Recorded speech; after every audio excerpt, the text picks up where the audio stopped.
find no hope, ye who enter here.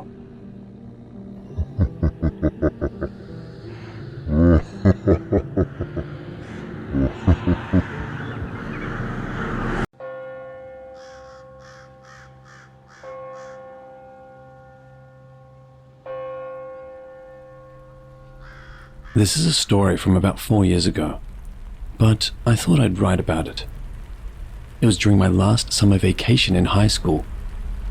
I was enrolled in the welfare department, and every year I used my summer vacation for internships.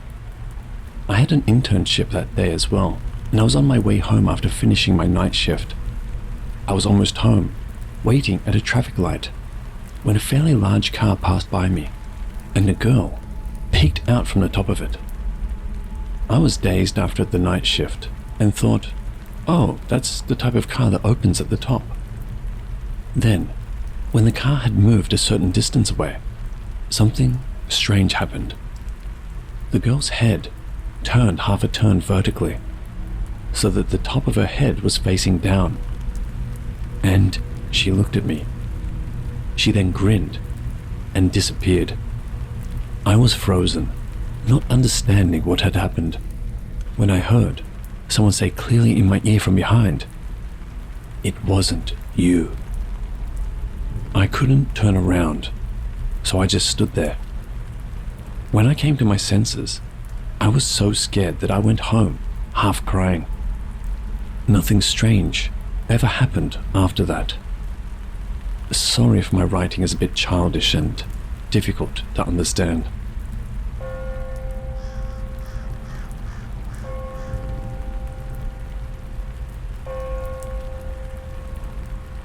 A long time ago, my family and I lived in a 5-story apartment complex. Our room was on the 3rd floor.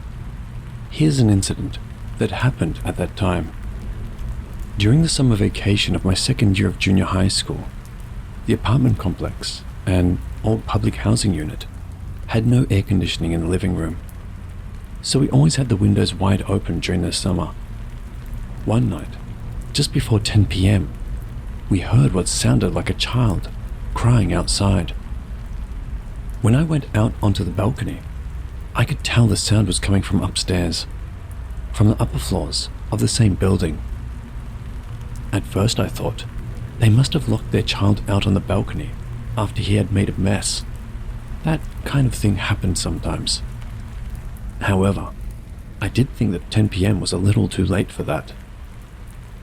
The child's voice sounded like, "Mom, let me in." But it stopped soon after. I don't think it lasted more than 3 minutes. About 15 minutes later, a police car arrived at the bottom of our building. It was surprising for the residents to hear its siren at night.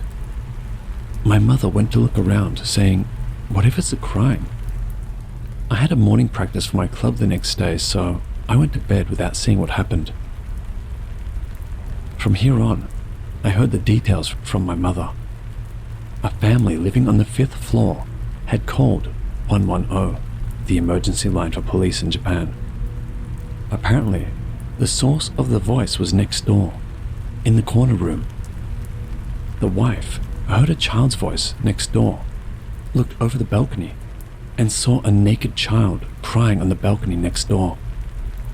So she called the police. The surprising part was, the room next door was vacant.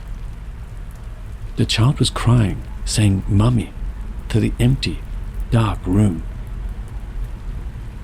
The police checked the vacant room, but the door and the balcony were locked, and there were no signs of anyone having broken in. Apparently, the child was not there when the wife looked next door again after calling the police, so he was never found. There were no families with young children on the floors above ours, and the family who called the police only had high school-aged siblings, so I don't think the missing toddler actually belonged to that family. At the time, it caused quite a stir in the whole apartment complex. Apparently, it was also brought up as a problem by the Housing Complex Residents Association, as heard from my mother. Some young people who heard about it came to the complex in the middle of the night to test their courage and ended up making a lot of noise. Of course, it caused a commotion. Many residents, including me, heard the sobbing sounds in real time.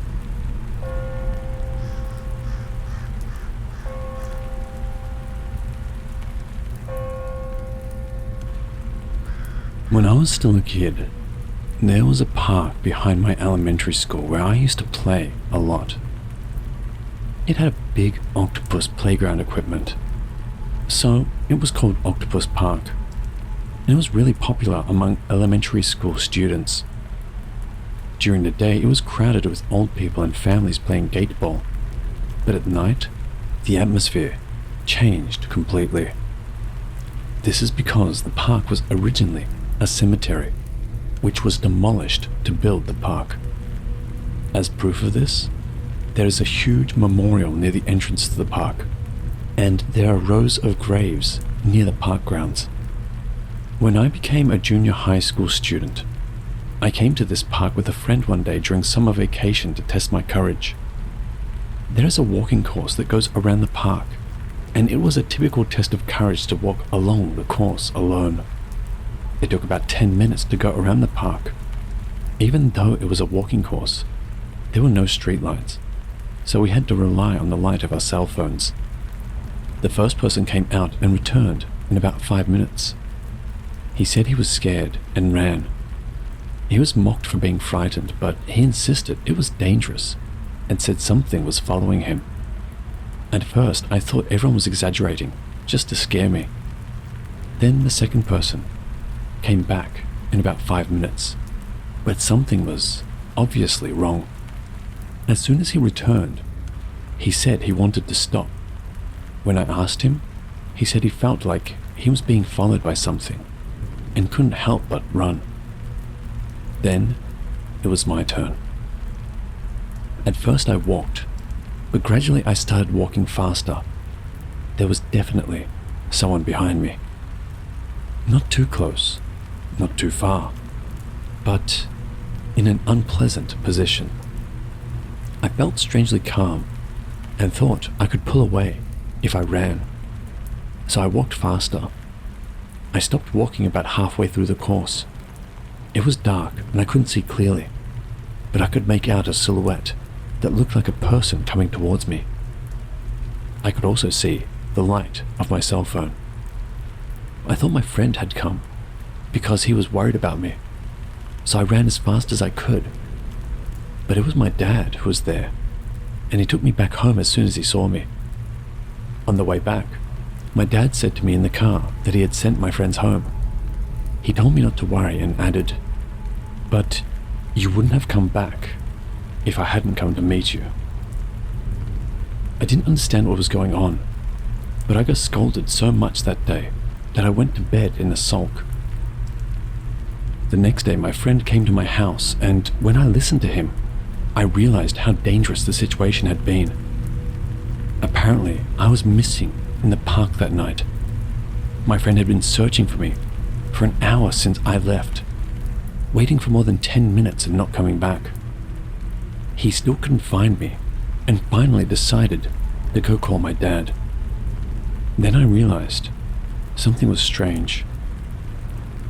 My friend searched for me in the opposite direction of the route I had taken because it was closer than chasing after me, and yet my friend and I didn't even see each other, let alone pass each other. It was like we were in different spaces, even though we were in the same park. There were two things I thought were strange experiences, but couldn't tell my friend. The first is how my dad found me. It was probably just a coincidence. I think he was lucky to find me. That was all I could think of, so I didn't say it.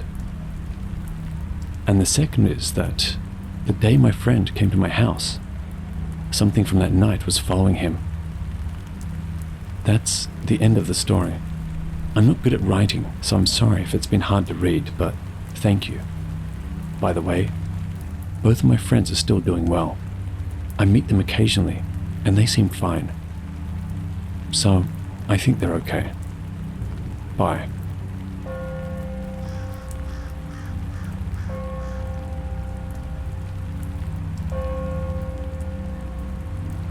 This is a story from my summer vacation when I was in the 3rd grade of elementary school.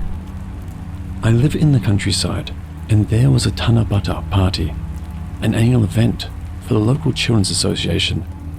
Though Tanabata had already passed, it was a fun party where everyone got together, put on a show like a quiz, and made curry. For those who don't know, Tanabata is the Star Festival in Japan. It is celebrated on July 7th, and many towns have a festival in the streets. The participants were children, and we were allowed to use the small shrine office, which is usually used as a local meeting place. Several parents on duty helped out and managed the fire.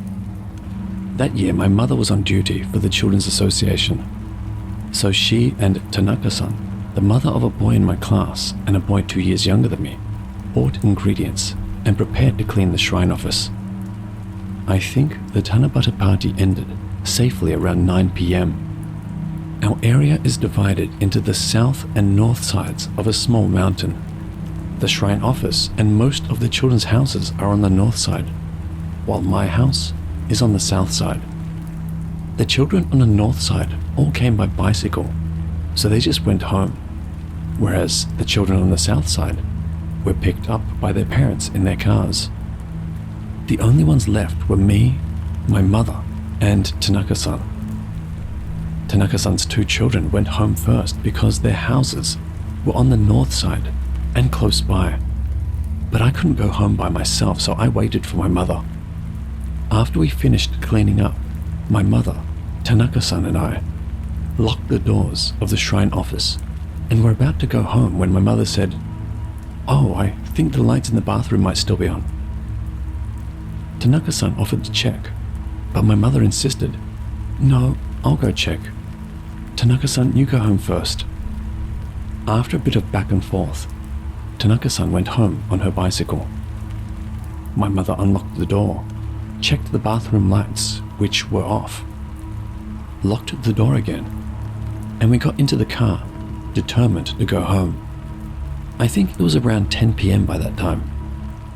However, the car engine wouldn't start, no matter how many times my mother turned the key. "Oh, maybe the battery is dead. The engine won't start. What should we do?" It would take 30 minutes to walk home from the shrine office, and I didn't want to walk on a dark road in the middle of nowhere at night.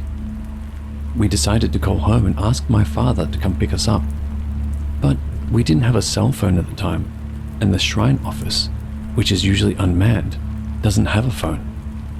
So we had to borrow a phone from a nearby house. My mother told me to get out of the car, and we each pulled on the door handles. I heard the door unlock, but it didn't open. I rattled the handle many times, but it wouldn't open. It felt strange, like I was pushing against someone on the other side. I was so nervous, I didn't even think of opening the window. It was pitch black outside, and there was no one there except for my mother and me. Despite being a child, my well-built mother pushed the door with all her might, but it wouldn't open. I was half crying in fear, yelling to my mother, "Why wouldn't it open? Let's go home quickly." My mother was also looking anxious and saying, "Wait a minute." Looking back, I wonder if the car was actually shaking so much because of our struggle with the door. Finally, after several attempts, the engine started. "Close the door properly," my mother said. But even then, the door still wouldn't open, so we had no choice but to go home. From the shrine office, there were 2 routes home, clockwise or counterclockwise. The counterclockwise route was a narrow road along the mountain, passing by a cemetery with no streetlights. The clockwise route was a bit of a detour, passing through many houses on the north side before reaching the prefectural road, but it had streetlights and fewer cars. My mother and I didn't feel like taking the counterclockwise route, so we went home by the clockwise route and stopped at a convenience store on the way home. It wasn't one of the major stores like Lawson's, but a local retail store that closed at midnight. I don't really know why we stopped at a convenience store. Maybe my mother wanted to take a break in a bright place with people around. When I asked her later, she didn't really know why either. We parked, and when my mother timidly pushed the door, it opened normally, and the door on my side also opened. I felt such a sense of relief at that moment. Both my mother and I were drenched in sweat, and our faces were red. We bought ice cream at the convenience store and finally went home. And that's the story of that day. But something has been bothering me ever since. There have been many accidents happening near the intersection where we stopped by the convenience store on our way home. This intersection is on the route I took to school during elementary and junior high school. There are traffic lights and sidewalks, so serious accidents were rare. However, I started seeing police vehicles at the intersection many times. We live in the middle of nowhere with good visibility and little traffic. There aren't many traffic accidents in my city, but there are frequent accidents at this intersection.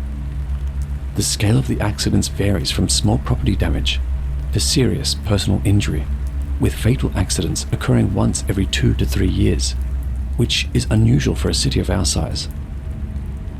When I was in high school, a male student 1 year younger than me died there. Incidentally, our car crashed into that convenience store as well, injuring several delinquents hanging out in front of the vending machine. It may be a coincidence, but there's something else that's been bothering me. Tanaka-san's child, my classmate's younger brother, died at the beginning of winter that year. He had been feeling unwell for a few days, but when Tanaka-san went to wake him up, he was already cold. The exact cause of death is unclear. I haven't heard anything about Tanaka-san since then. So I wonder, did Tanaka-san and my family take something home from the shrine office that day? Tanaka-san came by bicycle and lost a child. Nearly 10 people have died near the convenience store and surrounding area we stopped at on the way home. We were in a light truck. Was the engine stalling and the door refusing to open because they didn't want to leave until everyone was in the car? Was the car rocking because they were in the car? Maybe we left them at the convenience store. What if we had gone straight home? That's a scary thought.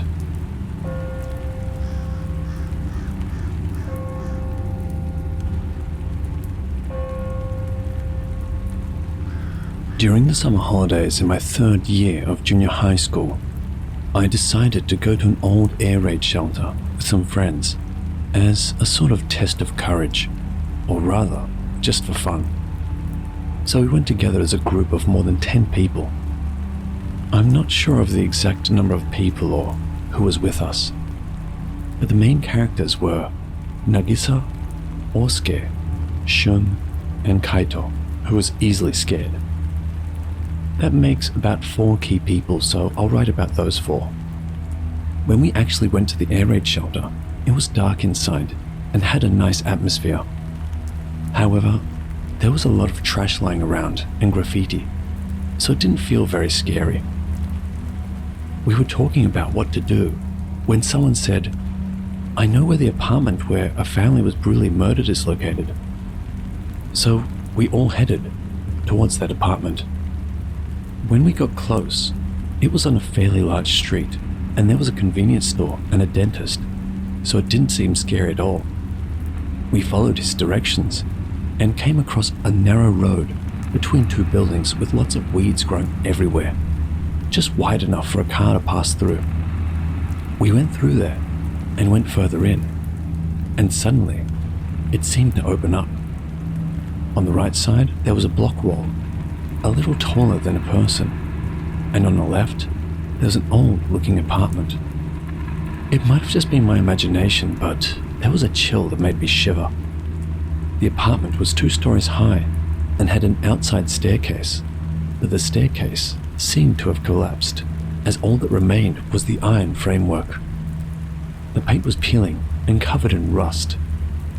What caught my eye the most was a banknote stuck to a large window in one of the rooms on the first floor. I didn't get that close to see for sure, but there seemed to be some writing on the banknote, and it looked like it was torn at the bottom. As we were saying, "Can someone go and take a look at the banknote?" Nagisa said she would go, and walked over without hesitating. She went right up to the window and started touching it and peering inside, when suddenly she screamed and came running towards us. Everyone was so surprised that they ran out of the narrow path they had been through and out to the main street. It was really scary, but when we got to the main street, we noticed that Kaito, who was very scared, had wet himself, and we all started laughing at him. I felt like I was trying to hide my fear. I think we all joined in making fun of him, but I think everyone was probably doing the same. Nothing happened after that. Summer vacation ended, and the new semester started. Then Shun fell from the second floor of his house and broke his leg. He wasn't hospitalized, and came to school on crutches, attracting everyone's attention. But just a few days later, Osuke bumped into someone during gym class and suffered a retinal detachment, which led to him being hospitalized. He didn't go blind. His eyesight deteriorated, but he was able to see properly again.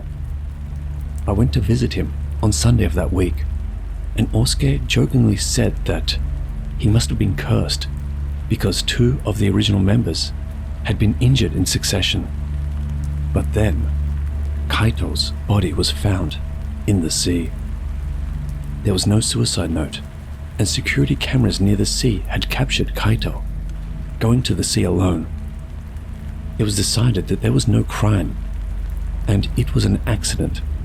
But between us, we wondered if he really was cursed. They also suggested that it might be a good idea to have an exorcism, to which Nagisa replied, "He's probably okay now." Nagisa's story can be summarized as follows. That apartment was where Nagisa used to live, and the story about the family massacre was a hoax. The talisman that looked torn was a sticker from a Jiangxi talisman that was popular when Nagisa was little, and it was meant to be a freebie with candy. Nagisa said that the screaming and running was all just a prank by her to scare everyone. After seeing the apartment, we dispersed on the spot, and Kaito, who was so scared he wet himself, said, "I'll curse you. I'll curse everyone who made fun of me." Nagisa said that Shun and Osuke's injuries were also curses, and that Kaito had probably died after trying to curse someone again and failing.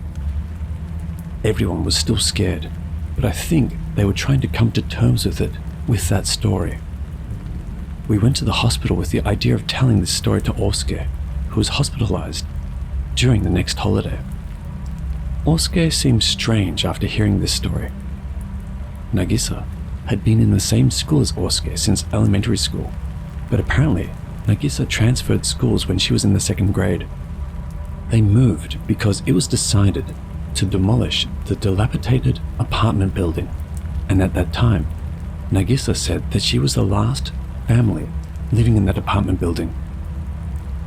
What Osuke found strange was that an apartment building that was scheduled to be demolished when he was in the 2nd grade of elementary school was still standing when he was in the 3rd grade of junior high school. In the end, the apartment building remained until I graduated from high school and left my hometown. After that, when I occasionally went back to my parents' house, I never went out of my way to see it, and my parents also moved elsewhere.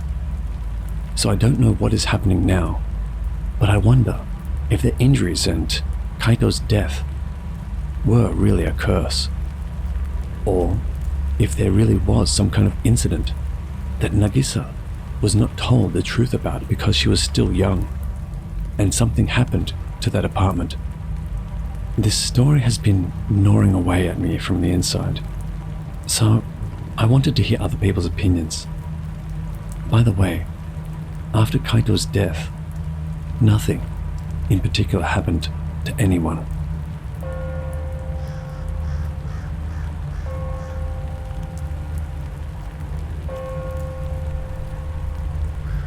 This happened last summer. We went camping with 50 children, ranging from 4th grade of elementary school to 3rd grade of junior high school, and 20 adults from high school age students and above. This group is similar to the Boy Scouts. On the first night of the camp, we decided to do a ghost hunt and divided the children into 5 groups. Each group of 10 children was supervised by 2 adults. The remaining adults took on the role of scaring the children by hiding in the forest or other places. However, when they say they will scare you, they don't mean by screaming "Wah!", but by rustling grass and trees, throwing stones nearby, giggling, and doing other things to make you feel scared when you notice something is wrong. Of course, if the children don't notice, the whole adventure won't be exciting. So, the adults supervising them act as decoys and end up being more surprised than necessary by the strange happenings. The course for this ghost hunt involved walking along a single path through the forest, turning left along the way, and emerging onto a national highway, which was the finish line. My role was to hide in the forest, and next to me was a woman who was helping me. The 2 of us finished surprising 5 groups of children as planned. After a while, the other adults who had been hiding nearby began to come out one by one, so we headed back to the meeting place at the end of the national highway, chatting away. Just then, the adults who had been hiding near the national highway were still hiding and whispered to us, "Not yet, not yet." However, since we were hiding in the forest and had definitely seen Group 5 pass by, we just thought, I wonder what they're talking about, and didn't pay any attention, just headed to the meeting place. But when we got there were only 4 groups at the meeting place, and as we were discussing with the adults who were leading them how strange it was, the 5th and final group returned from the back. Curious, we talked to some adults who had been hiding in different parts of the forest from us. They told us there was one group of children who didn't react at all, no matter how hard we tried to scare them, and they just walked around with their heads down. Indeed, both the woman and I noticed that group seemed that way, and I remember us saying things like, "They're not very fun." However, the adults hiding near the national highway all said there was no group like that. If that's the case, the group might not have turned left toward the national highway, but continued walking along the single path through the forest.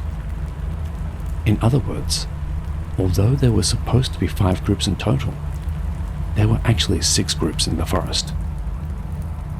Due to these strange occurrences, the annual ghost hunt has been cancelled this year.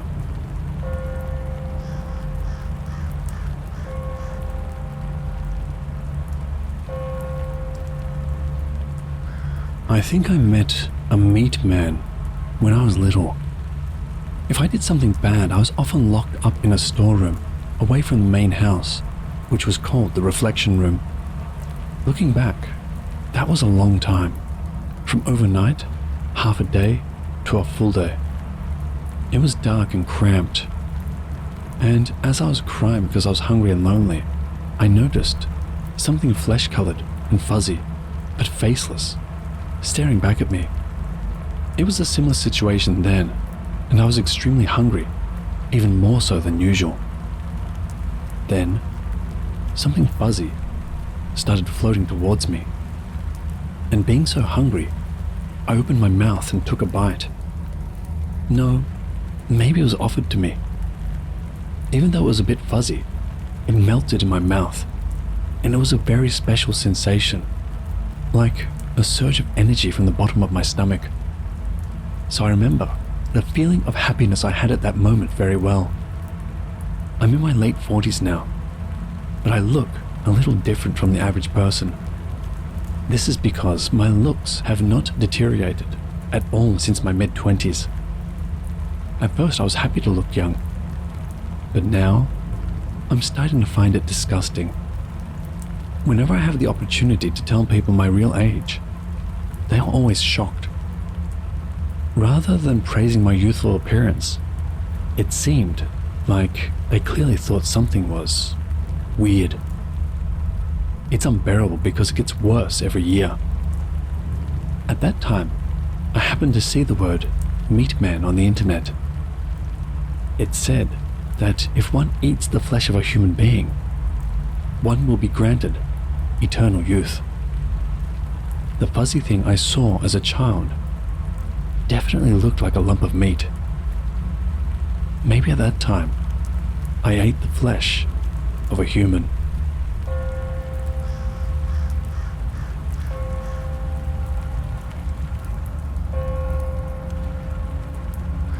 I had a dream where I was being chased by my Japanese teacher, Mr. Y. Mr. Y, the track and field club coach, came running towards me with a terrifying look on his face. As you would expect from a coach, he was super fast. I was relatively slow on my feet, so I thought there was no way he wouldn't catch me.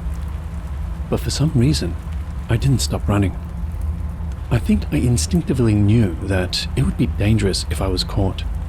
I don't know how far I ran, but then I took a big tumble. I felt a sharp pain and realized I couldn't run anymore. I turned around and saw Mr. Y stretching his arms out as if to try to catch me. I can't tell if it was his eyes or his glasses that were glaring anymore. And then I woke up. What was that? That day was a club activity day. I went to school as usual, and during lunch I told them about the dream. Then many of them responded, I had that dream today. In it, everyone fell over, and by the time they had turned around, the dream was over. Seriously? We don't have any grudges against Mr. Y, and we're all taking our classes seriously. We even handed in our assignments. What was that dream about? I wonder if I'll continue from this morning stream tonight, like a reoccurring dream. If so, I'll definitely get caught. What will happen to me?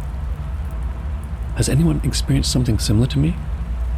If so, please tell me what to do.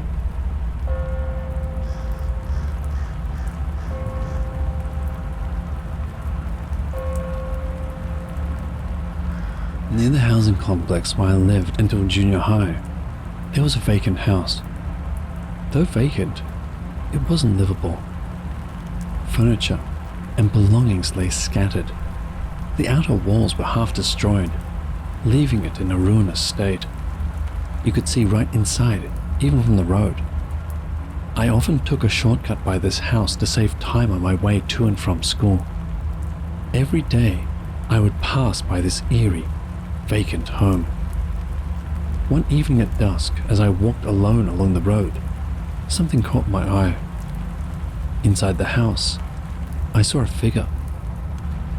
Curious, I stopped and stared.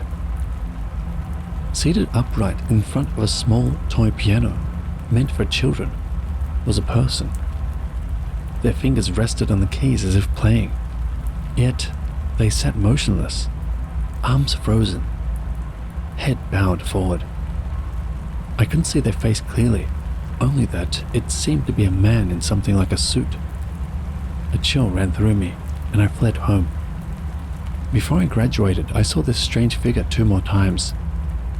The second occurrence was while I was with a friend.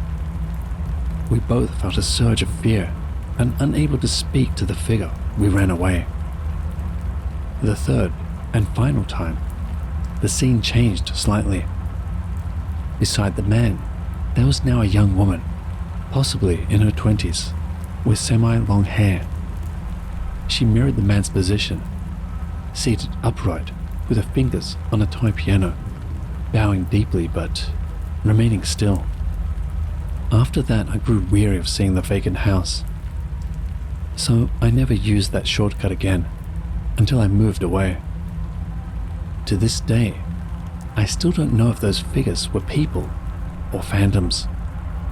Regardless, I never want to see something so unsettling again.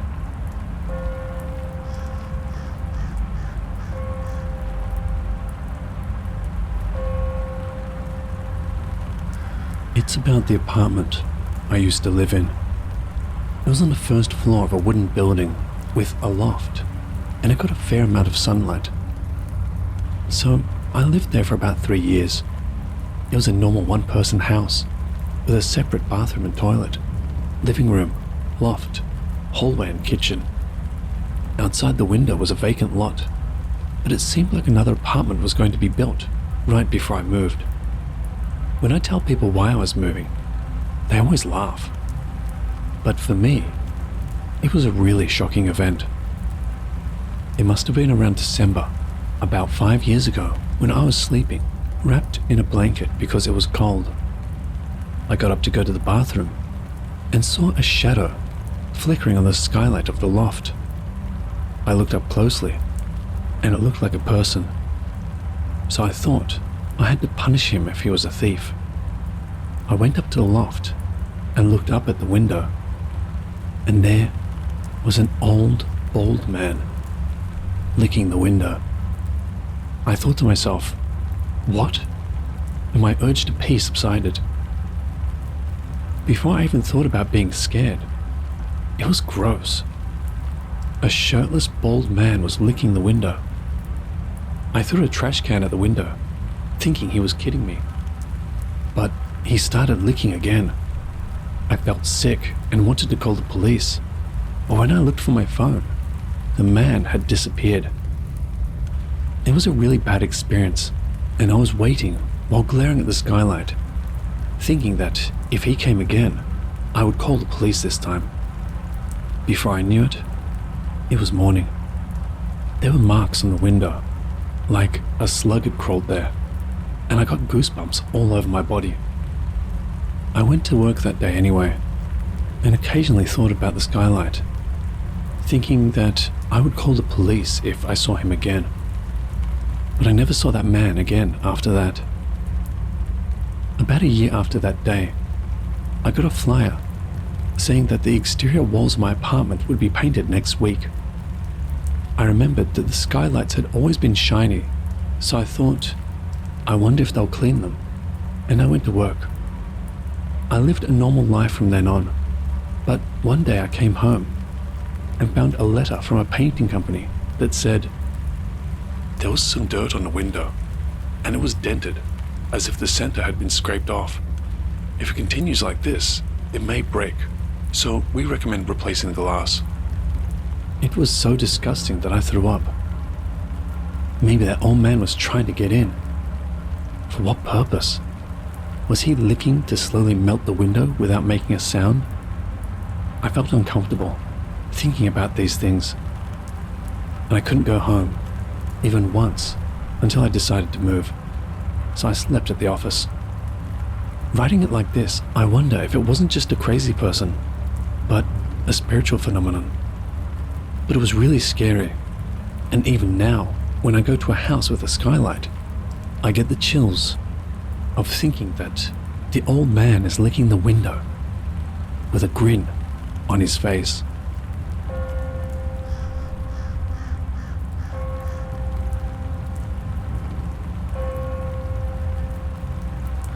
This is a story from more than 15 years ago, when I had just entered university. Warning: gore. The university I attended was on top of a mountain in the suburbs. Moreover, the judo club I belonged to was a boarding school, and the dorm was located on the university grounds. One night, a senior from the dorm, a senior from the judo club, asked me to accompany him to buy some midnight snacks. This is a very rural area, so it takes more than 10 minutes to walk to the nearest convenience store. However, I reluctantly agreed to go along with him. On the way, the senior told me scary stories. This area is especially scary because there are no streetlights and no people around. What's more, there is a mental hospital next to the convenience store, which was our destination. And sometimes we hear strange voices. This senior is a tough guy who won 3rd place in the National University Judo tournament. He's a nice guy, but I'm afraid he'll get angry. So I listened without complaining. As we were talking, I saw the lights of a convenience store sign. Suddenly, the senior stopped. "What's wrong?" I asked. "There's someone in the parking lot of the convenience store," he replied. Looking closer, I saw a woman standing there swaying back and forth. "Not again," he muttered. According to my senior, patients at the psychiatric hospital next to the convenience store sometimes sneak out in the middle of the night. That said, dangerous patients are strictly isolated, so only mildly ill patients sneak out. But I was so nervous because I was already so scared from all the stories he had just told me. "Listen, don't make eye contact," my senior advised. "If we make eye contact, someone will definitely talk to us." "It's kind of scary," I admitted. "It's not scary, just annoying," he assured. A little scared, my senior and I approached the convenience store without making eye contact with the woman. Out of the corner of my eye, I saw she was in pajamas and barefoot.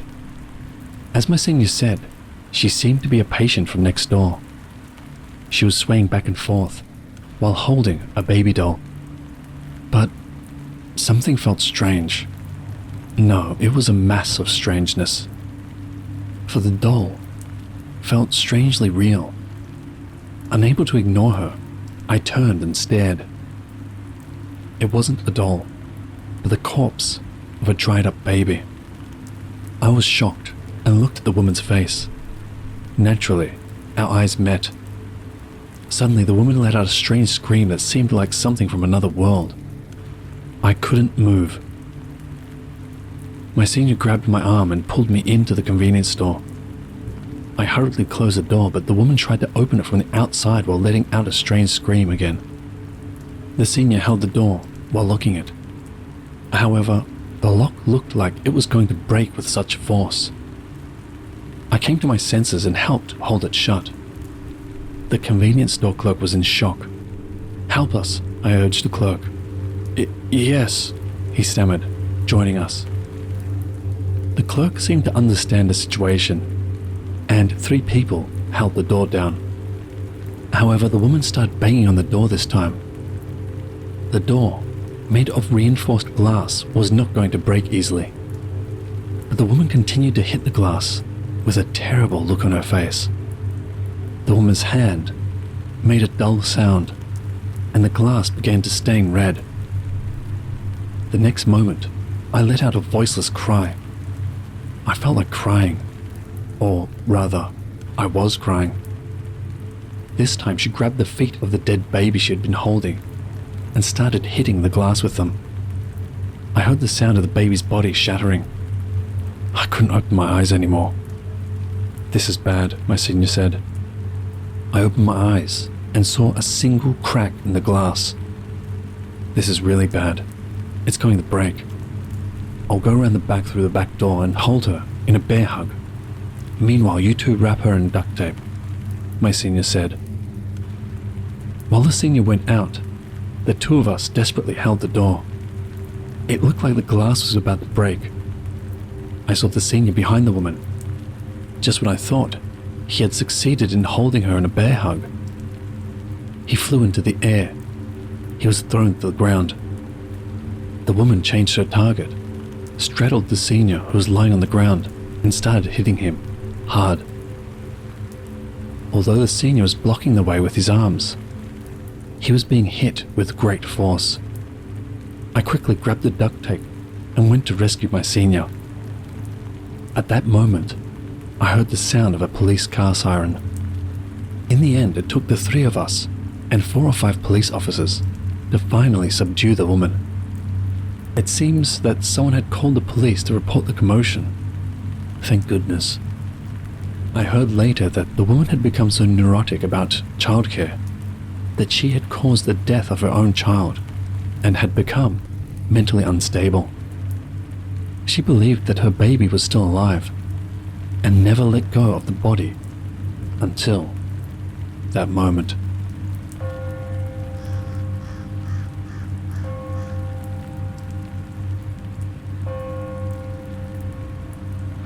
Last year I had a long vacation and stayed in the mountains for about a week. I got bored by the second day. By the third day, I had nothing to do, so I was splashing around in the stream, naked. I was deep in the mountains when I saw some paper floating down from upstream.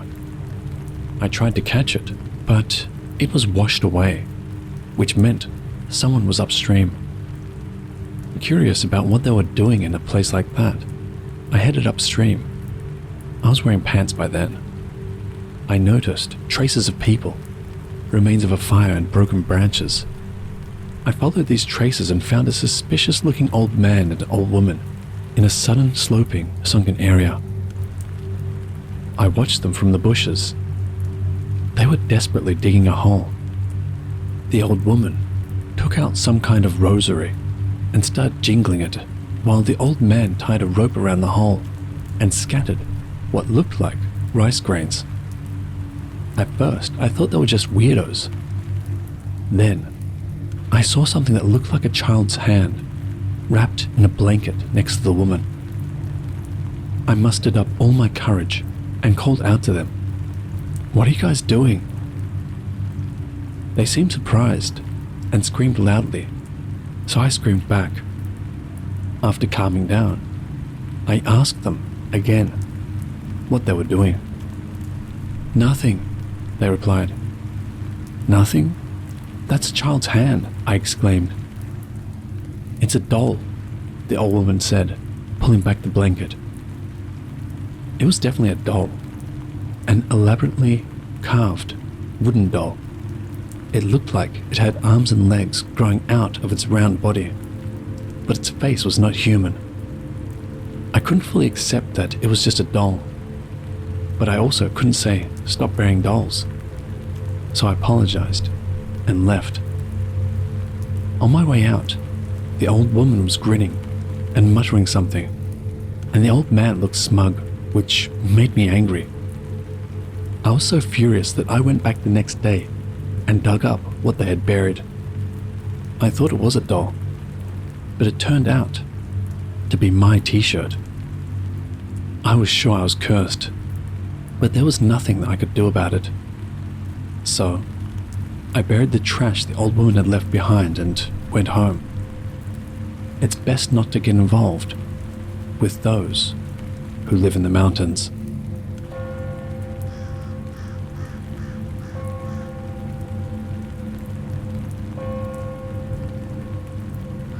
One day, my friend Nanako came to school with a dramatic makeover.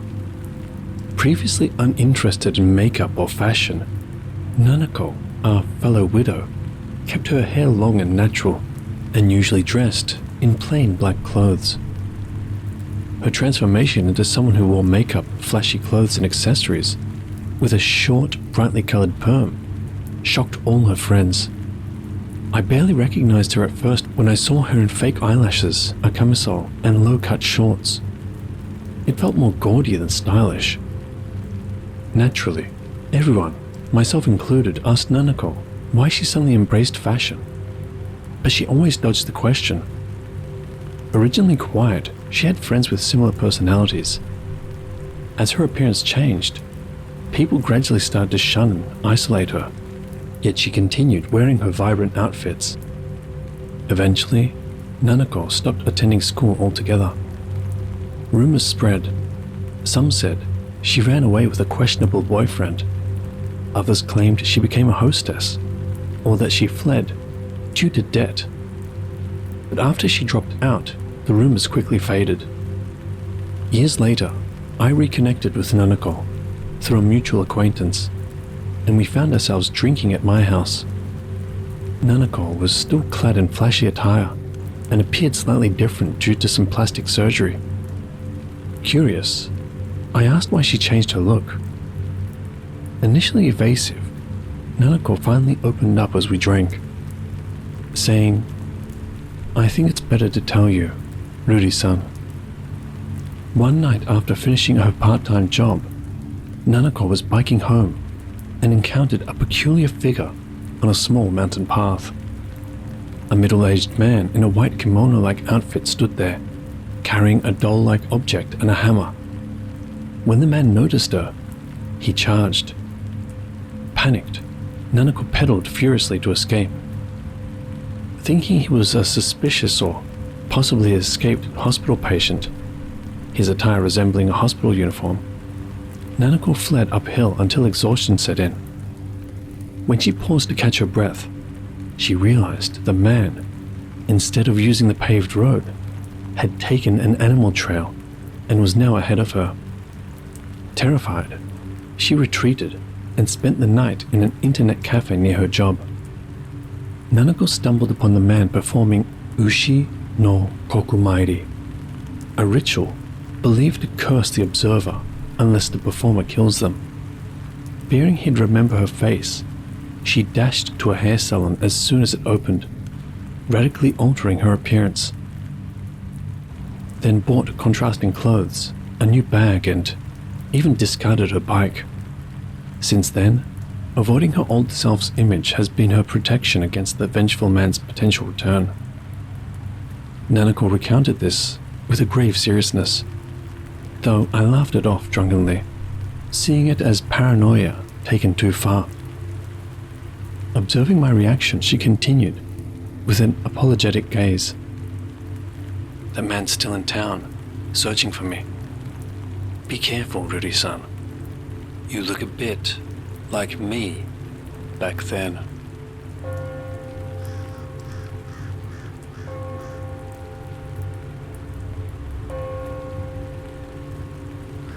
It was just the day before yesterday. That day, I was late because I had to attend a talk with my seminar professor, so I took the last train home. Since my house was in the countryside and it was the last train, there was no one else in the car except me.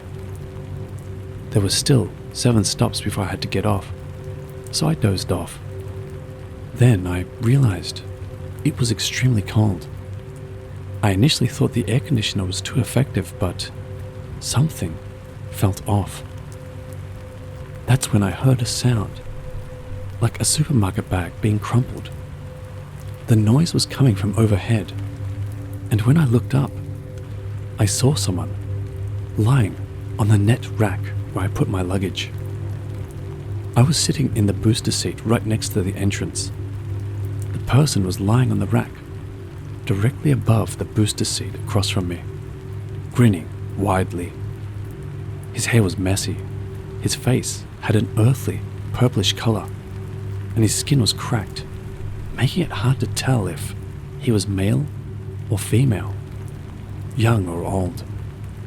The crunching sound was his breathing mixed with it. His eyes weren't on me, but he was busy moving around. Instinctively, I felt I shouldn't make eye contact with him, but I couldn't look away. For some reason, I'd completely forgotten how to move my eyes.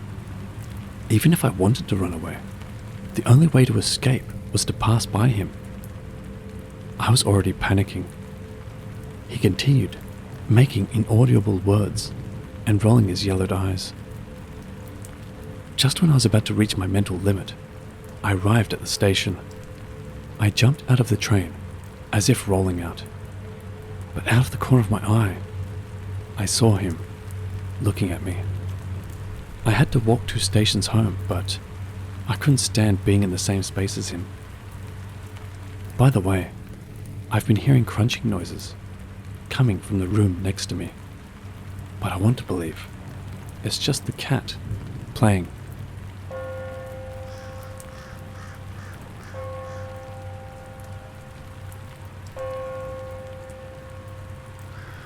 Something happened recently at a coffee shop.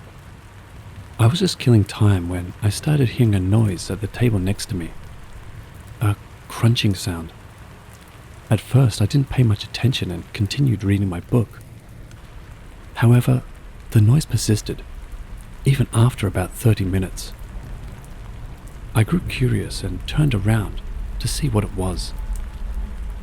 To my shock, it was a woman eating fingernails. Not just a few, but an unusual amount, enough to fill a 1-liter milk carton. These were not cut nails either. They were in perfect shape, as if they had just been peeled off. The woman appeared to be in her 30s, dressed normally, with a cup of what seemed to be coffee in front of her. What caught my attention the most was her hands.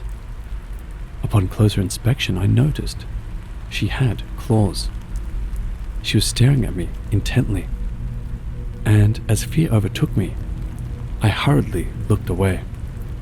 I felt an overwhelming sense of danger and decided to leave the coffee shop immediately. After exiting, I crossed the intersection and headed to the station.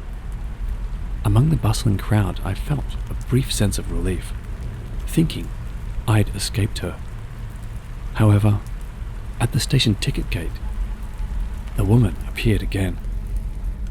Despite the many people around, I maneuvered my way through the crowd, passed through the ticket gate, and reached the platform. The woman was nowhere to be seen on the platform, and I relaxed once I boarded the train. But just as the train was about to leave, she ran onto it, causing me to panic again. She stood in front of me, holding her strap. I froze as she silently took out the milk carton filled with fingernails and began eating them again. The train continued moving, and the woman did nothing but eat her nails. 2 stations before my destination, I lightly pushed her aside and got off the train. She did not follow me. To this day, I am still baffled by what transpired.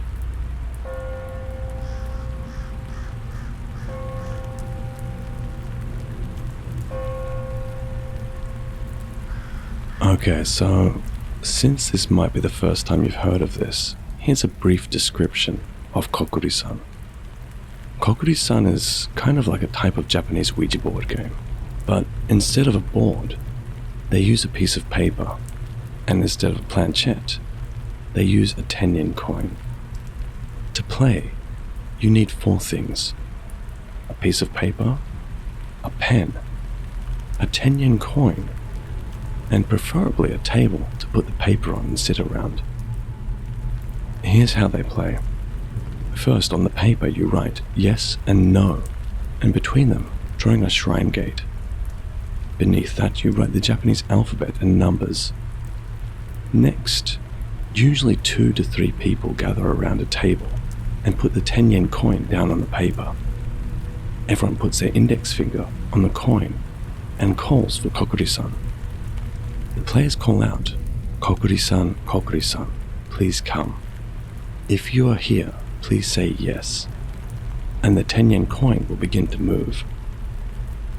Next, just like a Ouija board, you ask the questions you like answered. The coin will move to spell out the answers.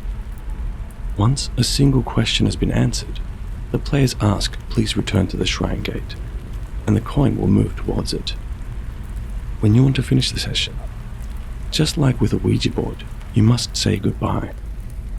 To do this, you say, "Kokkuri-san, Kokkuri-san, please return now," or "Kokkuri-san, Kokkuri-san, please go home."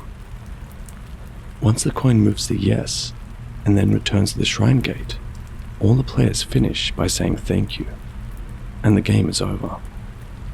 So it's very much like a Ouija board, but according to the instructions, the alphabet must be written out in the Japanese alphabet.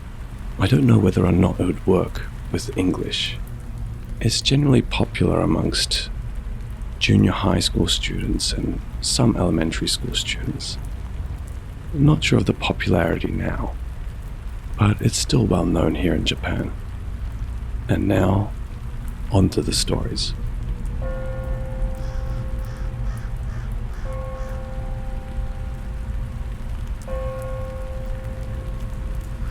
Immediately after lunch, several girls started playing kokkuri-san. At first, I just thought, what a stupid thing to do again. But as they asked one or two questions, I gradually started to feel short of breath. After about 5 minutes, I was so tired that my eyes were blurred, and I thought, this is bad, and I left the classroom to go to the nurse's office.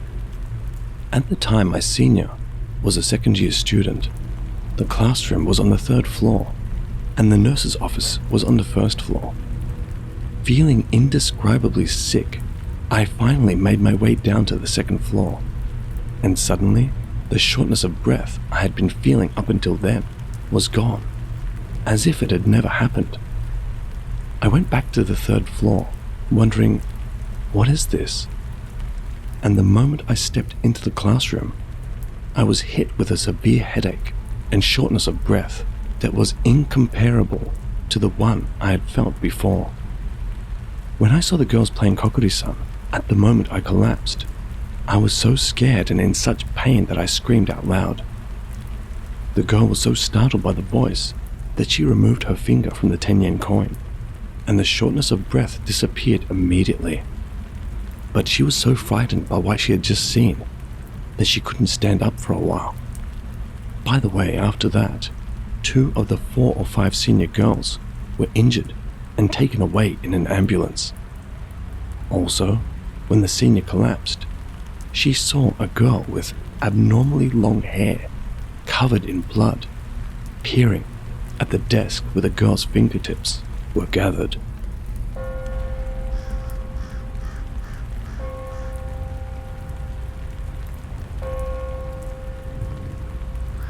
I've been doing karate since elementary school, and I was an instructor for the children's division for students under the 6th grade in high school and college. During a summer camp in my 2nd year of high school, the students were making a lot of noise in the middle of the night. When I went to tell them off, saying, "Are you still up? You have to get up early tomorrow. What a bunch of idiots," I found out that it was the girls' room that was making all the noise, and more than half of the 15 or so girls were crying. When I asked, what on earth is going on, I found out that Ayumi, 6th grade, had asked to play kokkuri-san at bedtime. At that time, despite Benny, 4th grade, pleading, "No, let's stop this," Ayumi started playing with some other students. As they continued asking questions, the window started to vibrate and rattle, even though there was no wind. They all looked at the window, and at that moment, hands started to move all over the window. Benny fainted, and Ayumi was in a state of confusion, flailing her arms and legs, shouting, "There's something strange here." It was so scary, they couldn't go and call us, and they were in a complete panic. I don't have any psychic powers, and since it's my 2nd year as an instructor, I didn't know what to do. So I went to call the teacher anyway. The teacher encouraged Benny, called all the students into the gym and said, "You don't have enough spirit, so the spirits will come. Let's start with 1,000 straight punches." At around 11 p.m., the children from 1st grade to 6th grade rubbed their sleepy eyes and started shouting, "Come on, come on, 1,000 punches." Needless to say, by the time we finished, everyone was exhausted and went back to their rooms and fell into a deep sleep. When the sensei and I returned to the room, he silently handed me a cup of sake and said, "Didn't you see the many people outside the room? Dozens of them were gathered at the windows of the gym. I tried it out of spite, but I'm really glad it worked." So, this sensei could see them.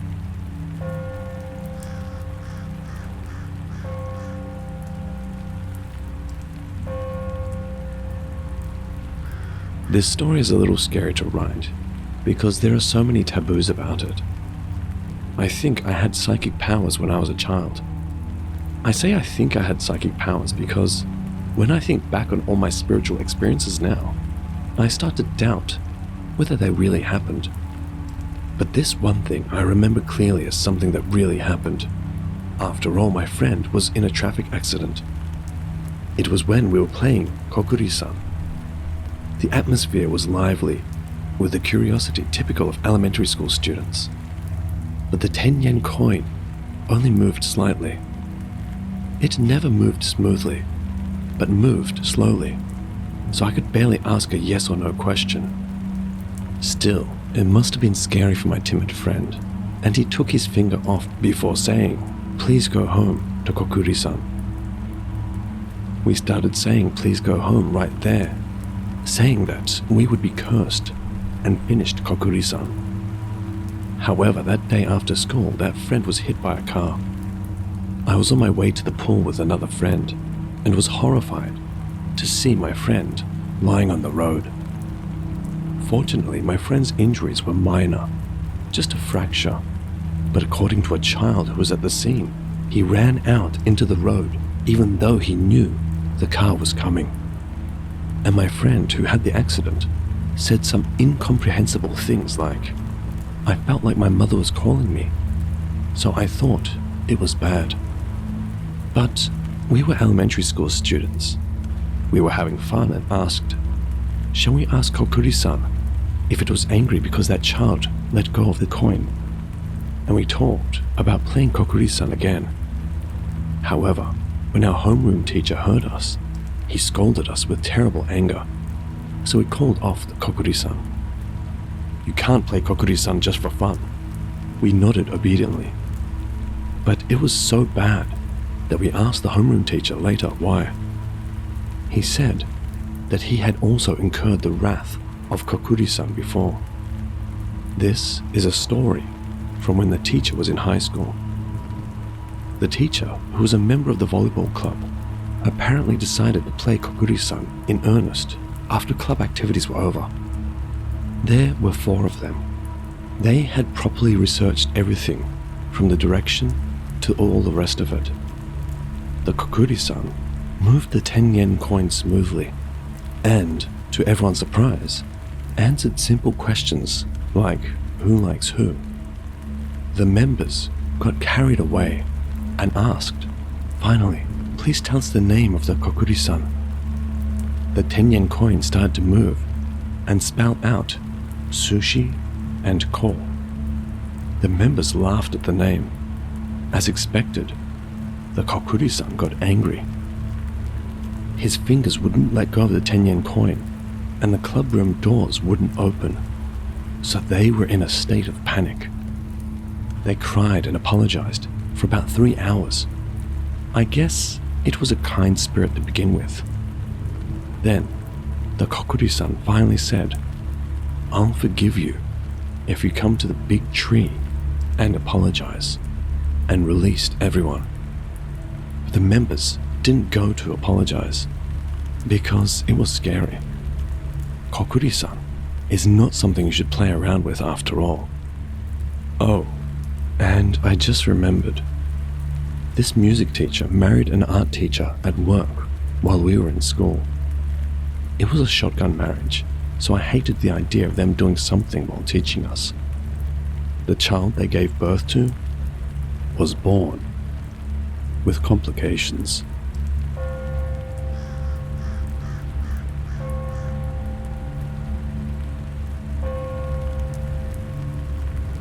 This is from when I was in the second year of junior high school. For some reason, kokkuri-san was popular at the school I went to. It was me and the guys in my class who played it. And whenever we had time, like during breaks or after school, we would play kokkuri-san with different members. We tried using pens instead of just 10-yen coins. And in a normal school, we would probably get scolded by teachers or adults with some knowledge of that sort of thing, if they saw us. But since the school I went to was an American school, I think the teachers probably thought, well, it's okay. It's just a game that's popular at the moment anyway. Although we were scolded by Japanese teachers. In America, there is something like Western kokkuri-san. which is played using a Ouija board. So my foreign friends, who knew about it through their parents, and the other kids who knew about it, definitely didn't play kokkuri-san, even when I invited them. But I was a brat, and my half-Japanese friends had information about both cultures, so we thought, it's just a superstition.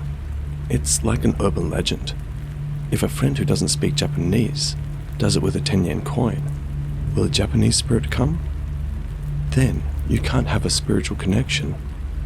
On the other hand, what if a Japanese spirit comes with a Ouija board? Do they speak in English? And we did it as a game.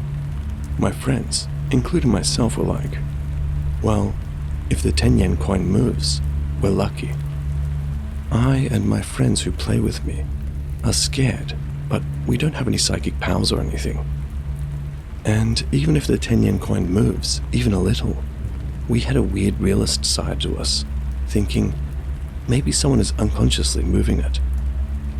So one day I decided to invite my friends, Shota and Jun, who were both in a year below me.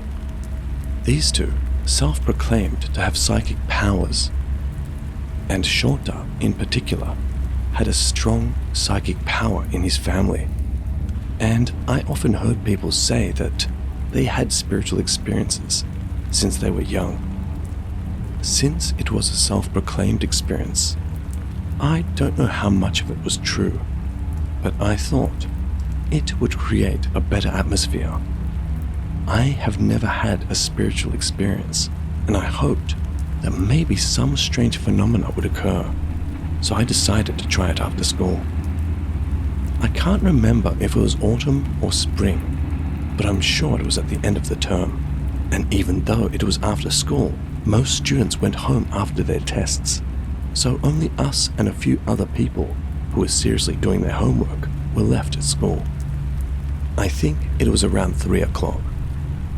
We decided to play kokkuri-san in the classroom next to the students who were doing their homework, just in case something happened. When we decided to play, Shota said, I don't want to look at the paper directly because I'm scared. I replied, so what are we going to do? Shota said, I'll put my finger on the 10-yen coin and never let it go. Can I just keep my face down? Jun and I agreed. Yeah, sure, but please don't let it go. And so, we started playing kokkuri-san. After saying the usual questions, the 10-yen coin did move. Oh, Shota probably doesn't know because his face is down, but Jun must be unconsciously moving it. After all, that kid claims to have psychic powers, and I thought, so this kokkuri-san failed too, and I asked it a lot of questions. I don't remember exactly, but I think the spirit that descended was a Chinese spirit who died when he was a child. Jun seriously said, poor thing, he died when he was little, and asked me for my agreement. I was bored, so I thought, maybe it's time for him to go home. Kokkuri-san, kokkuri-san, please go home. The 10-yen coin didn't move at all.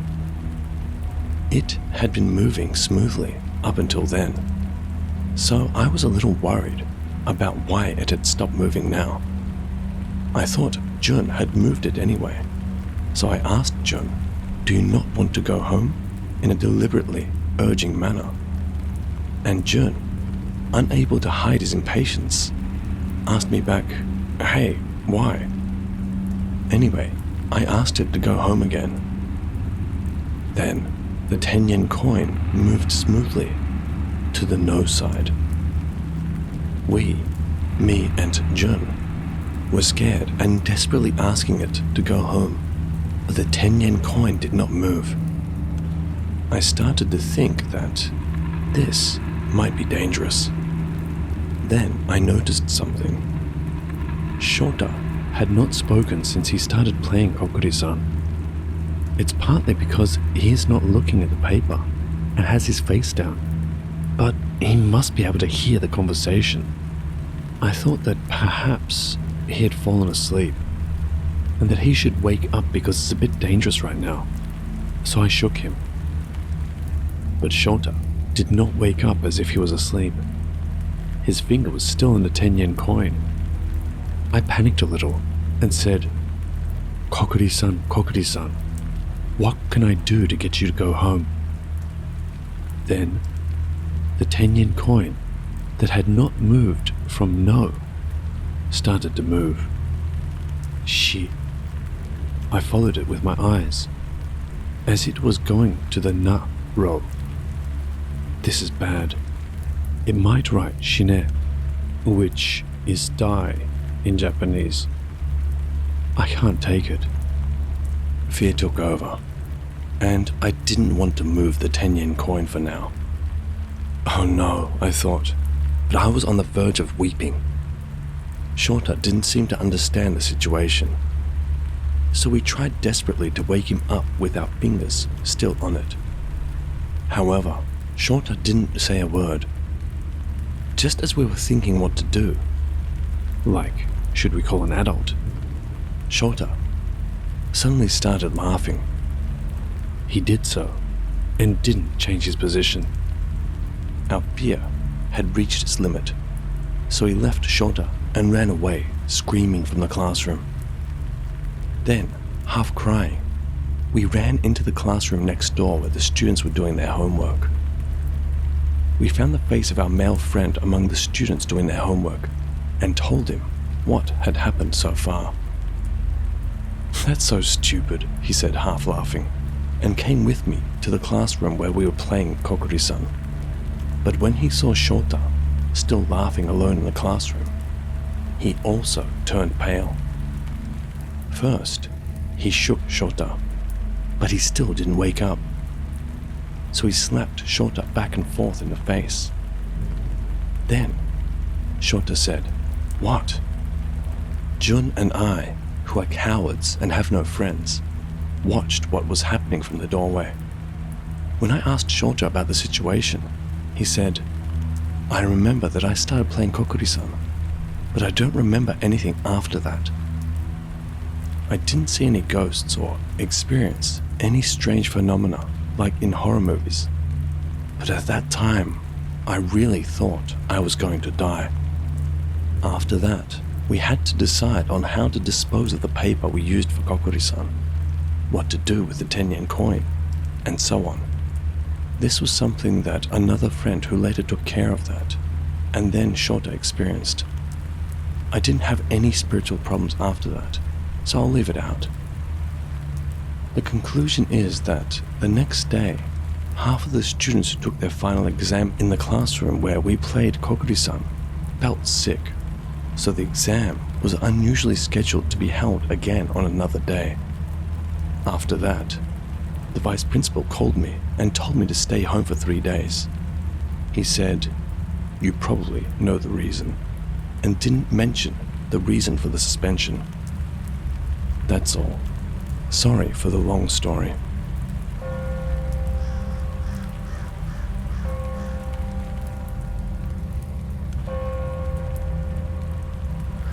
I've heard this story from a friend in elementary school, but I remembered it recently, so I'll write it down.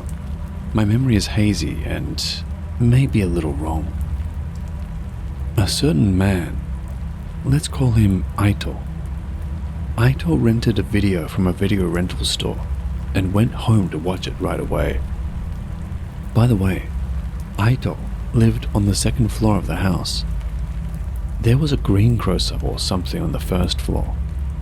There was a staircase right next to the greengrocer, and the only way to go up to the second floor was from there. He set up the video and quickly fast-forwarded. But no matter how much time passed, there was no preview, and the screen was always tense. Thinking that something was wrong, he tried to take out the video, and suddenly, something started to appear. What was on the screen was just a staircase. However, Aito immediately realized that it was the staircase in his house, and continued to watch the screen without knowing what was going on. Then, someone came up from the stairs on the screen. However, when he looked closely, he saw that only his face was blurred, and he was holding a knife in one hand. He thought it was strange, but he couldn't really help but watch it. The person slowly came up and finally reached the front door. Then, all of a sudden, he started banging on the front door. At the same time, the front door of Aitor's house started making a loud noise. He got scared and took out the video in a panic. Then the sound of the knocking on the door stopped. That's it. Maybe I wrote it a little poorly. Sorry for being bad at writing. When I first heard this story, I was really scared.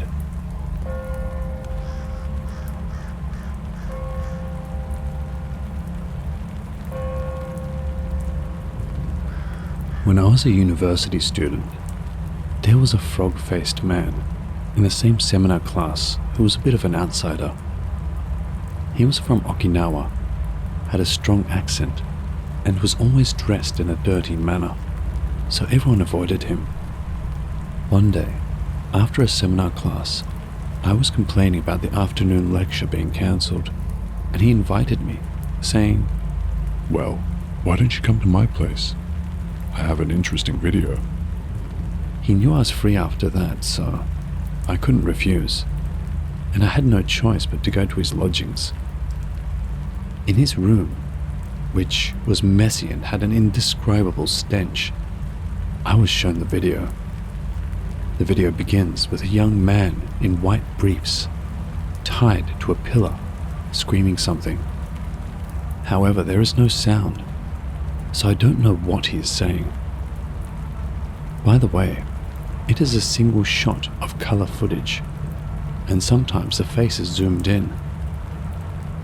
After a while, a man, presumably, wearing protective clothing and what appears to be a gas mask, appears from the left edge of the screen, carrying a cloth bag over his shoulder like Santa Claus. He then grabs a snake from the bag, shows it to the camera, and brings it close to the man in the white briefs, trying to get it to bite him. The man in the white briefs twists his body and desperately resists, and even without sound, you can hear him crying.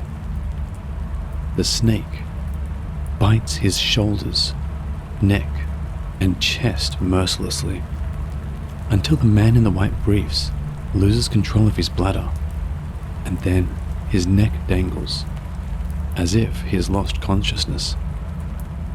The man in the gas mask then approaches the screen again, makes an OK sign with his fingers, and the video ends as he seems to be checking something. After the video, the frog-faced man pipes up. That snake is a viper. Got it? Looking proud for some reason.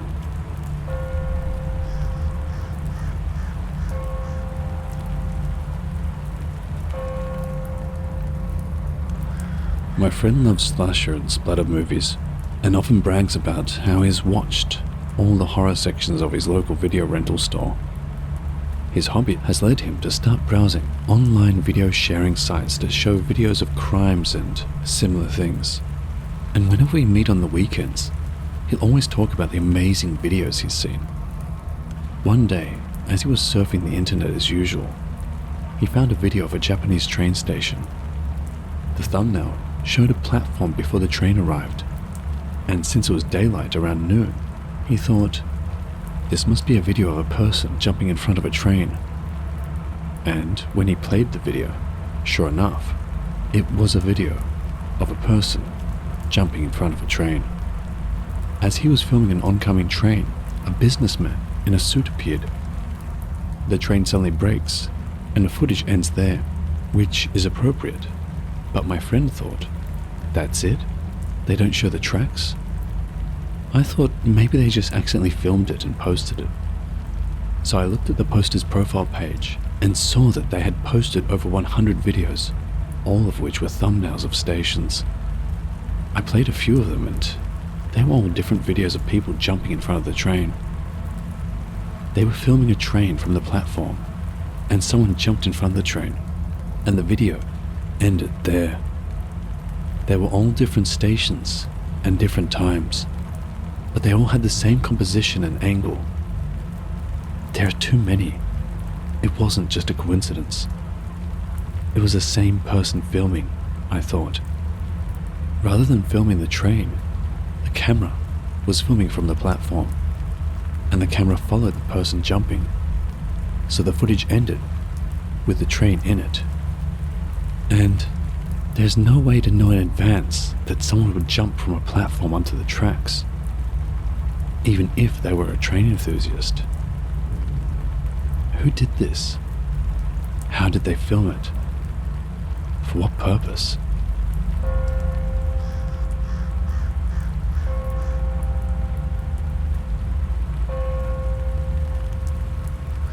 This happened last year, and I received an email from a friend I hadn't seen in a while, Shunta. I got a pretty scary DVD. Do you want to come and take a look? This friend is a horror fanatic who buys ghost stories and snuff stuff through the mail order and the internet and shows it to me. I replied, okay, I'll bring a few people over this weekend. So 3 of us went to his house. When I asked him, so what kind of thing is on the DVD? He replied, it's about holding people captive and subjecting them to something like psychological torture. So take a look. I immediately played the video and was shown images that appeared to have been taken with a domestic camera and a man in his early 30s tied to a chair. That was it. This continued on and on. We were amazed by how real it was. It wasn't any of the fake stuff we'd seen up until then. And I remember Shunta standing behind us, with his eyes glaring. After about 15 minutes, the image started to change. The man on the TV was extremely reluctant to watch, and was trying desperately not to look. And even though he was resisting, at some point he began to stare at something. His eyes were no longer those of a normal person. Then the man started to laugh out loud, yelling abuse and shaking his head. The changes in his facial expressions were not normal. They were changing at about 4 times the speed, and the things behind him were moving at a normal speed. But the man's head and above were moving at an abnormal speed and saying something. At the end, the person who was probably filming asked, What's your name? Do you understand?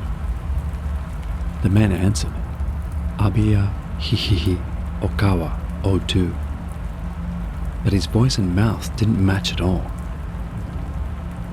The cameraman replied, This guy's no good.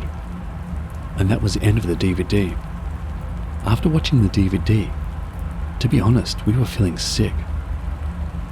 Shunta was happily explaining things quickly, but to be honest, I didn't want to hear it. I didn't want to see any more. So the 3 of us made eye contact and decided to go home. On the way home, in the car, my companion said, when Shunta was desperately explaining, his mouth movements were strange, just like in the video. Shunta went missing, and about 2 months later, he was found to have taken his own life, completely naked. After seeing that, we began to think that we might break down too.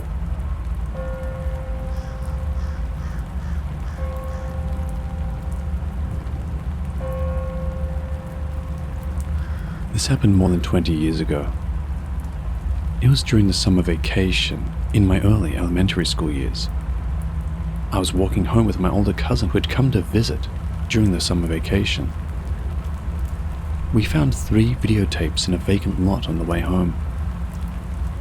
My cousin asked me to take them home for fun, and although I didn't want to, I couldn't resist and took them home.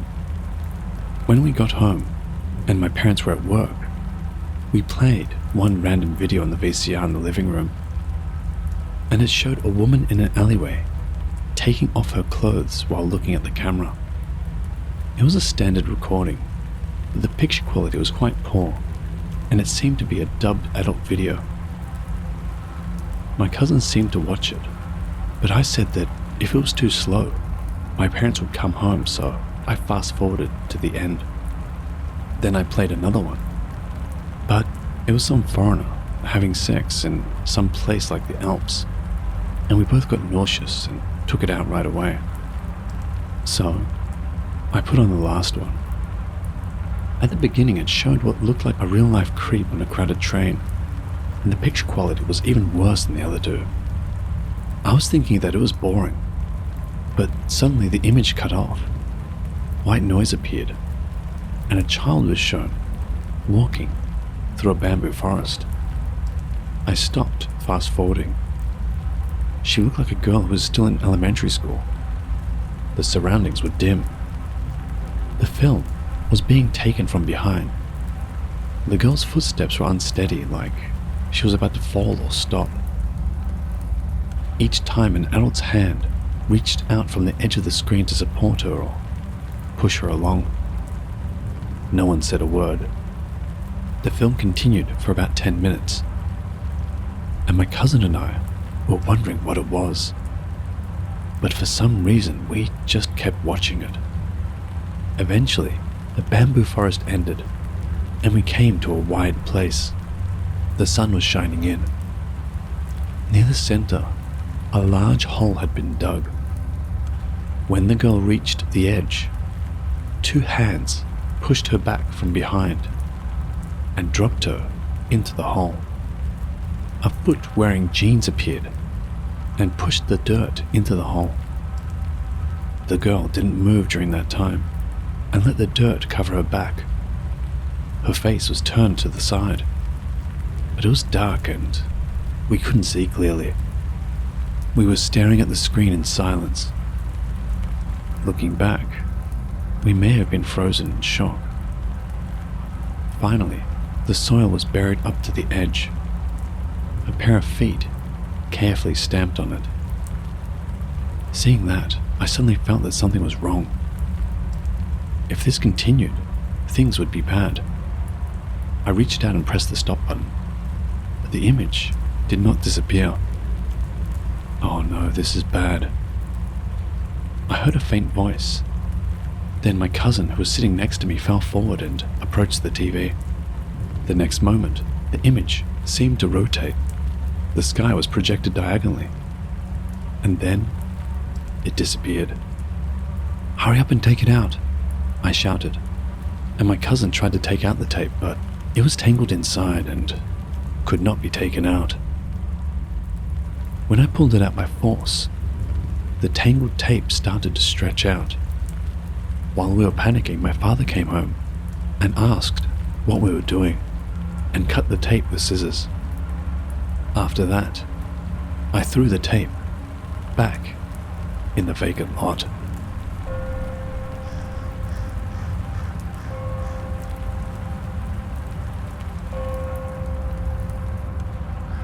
It's not that scary, but I'll drop it here.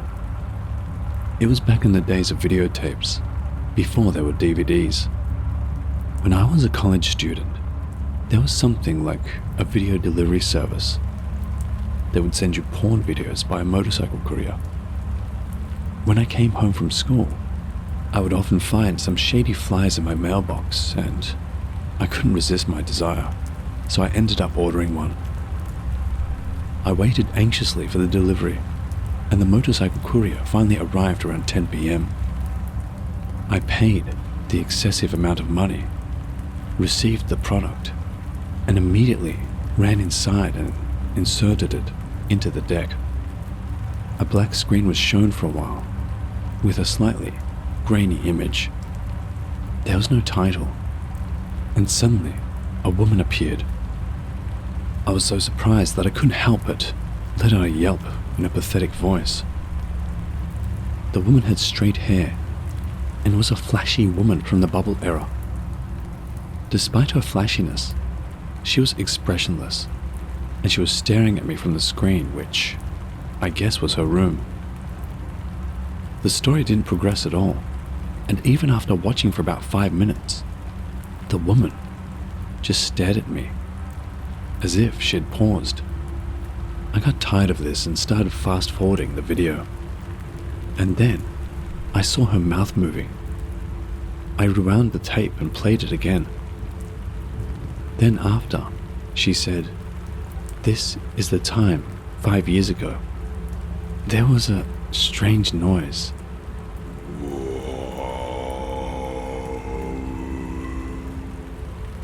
It was like a mix of incomprehensible noise and human voices, and the screen became distorted.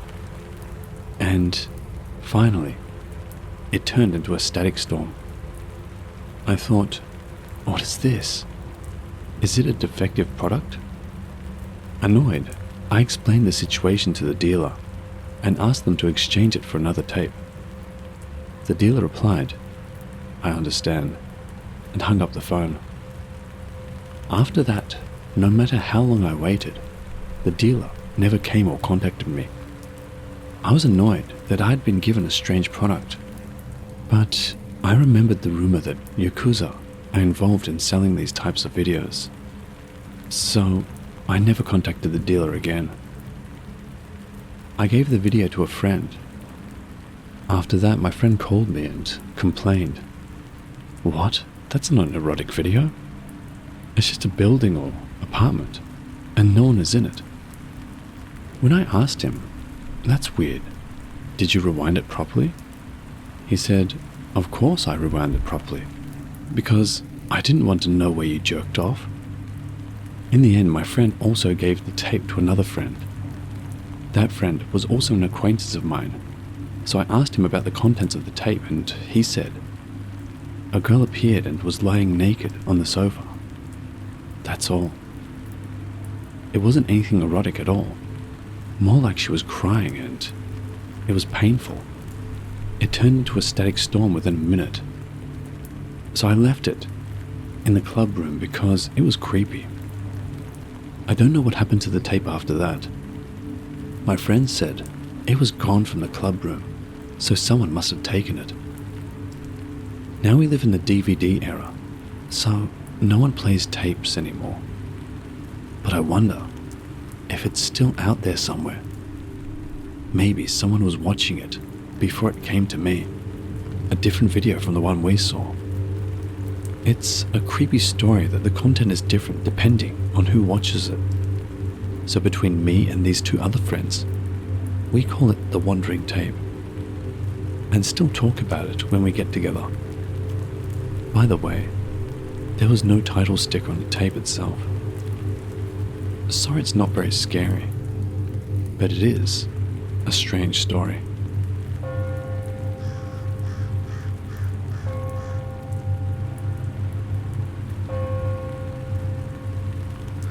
It's been almost 20 years since then. I graduated from college without doing much job hunting and moved to the Kanto region alone in search of work. Once I found a part-time job and was looking to make a living, I got hooked on a local TV program on a local station. I wasn't satisfied with just watching it, so I started recording the daily broadcasts on VHS and watching them over and over again. I got so hooked that I lent them to friends who lived in areas where the program couldn't be viewed and spread the word about it. The program was only 30 minutes long, but it was broadcast every weekday, Monday through Friday. After about a year of watching it, my room was piled with VHS recordings of the program. One day, when watching recorded programs had become a habit, I was watching a few days' worth of broadcasts that had been saved up for various reasons. I was doing something else and letting the VHS footage play endlessly, and about 2 hours had passed. I suddenly felt something was wrong and turned to the TV. I saw strange noise on the screen that hadn't been there before. Looking more closely, it was not so much noise as it was like an image of a channel that could not be received. There seemed to be something on that badly distorted image but I couldn't make out what it was. There seemed to be audio, but the noise was so bad I couldn't hear it at all. Oh no, maybe I selected the wrong channel to record, I thought, as I pressed the fast forward button. After a while, the image cleared and the usual opening of the local program was displayed. I regretted missing a day's worth of broadcasts, but since I was able to record properly after that, I didn't think much of it, and after a few days I even forgot about it. At the end of the year, for the first time since I moved, I contacted my parents to tell them I was going home. I received some lucky information. My younger brother, who lives at home, seems to have installed a DVD recorder in his room. Apparently, the video deck he had been using until then is still in good condition, so if I connect the two, I can dub and edit VHS to DVD. I decided to pack up the large number of VHS tapes that I had accumulated in my room into cardboard boxes and ship them to my parents' house. I arrived safely at home, received the package that had already arrived, and immediately started dubbing in my brother's room. After checking the procedure while staring at the instruction manual, it seems that dubbing can only be done while playing the VHS video. In other words, it will take a full 2 hours to complete dubbing the video recorded on the 120-minute videotape. It will take a long time to dub all of the contents of the box that was shipped, but considering the storage space, it can't be helped. I started dubbing.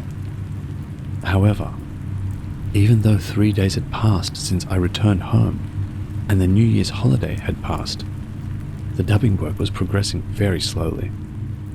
This was due to a combination of various factors, such as me having to go out and my brother being stubborn and saying, "I want to play video games in my room." I only had 2 more days to stay at my parents' house for the New Year's holiday, and even if I couldn't dub all of the videos I had sent to my parents' house, I had to get as many as I could done. So that day I started dubbing when my brother went out to play pachinko in the morning. I kept changing the tape every time I finished dubbing a video, and I kept doing that for half a day. Around 6 p.m. I was eating dinner in the living room when my younger brother came home. He was about to head to his room on the 2nd floor, boasting that he had made a huge profit at pachinko. But I warned him, "I'm dubbing, so don't mess with the deck or anything." Soon after I resumed eating, I suddenly heard a scream from the 2nd floor. Then, my brother came running down the stairs in a panic. "What's that? There's something strange on the TV." I interrupted my meal and went upstairs with my younger brother. I turned off the light when I went down to the living room to eat dinner, so my younger brother's room was pitch black. In the darkness, only the CRT of the TV he was dubbing on was emitting a dim light. I almost fainted when I saw the image on the screen.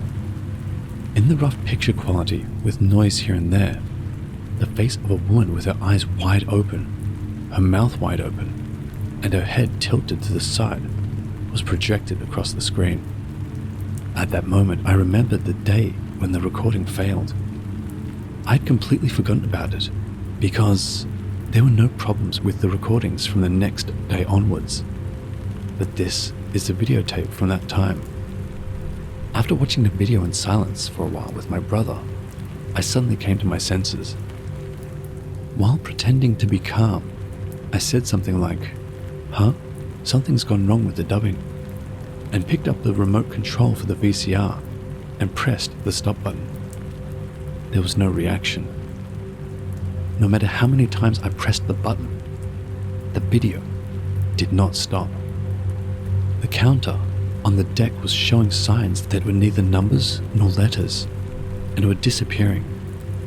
The DV remote control was also unresponsive. Not only that, it did not respond to any operations, such as changing channels or pressing the power button. I pulled out the cord that was plugged into the outlet, along with the octopus plug. At the same time as a bang sound, the power went out for all the AV equipment in the room.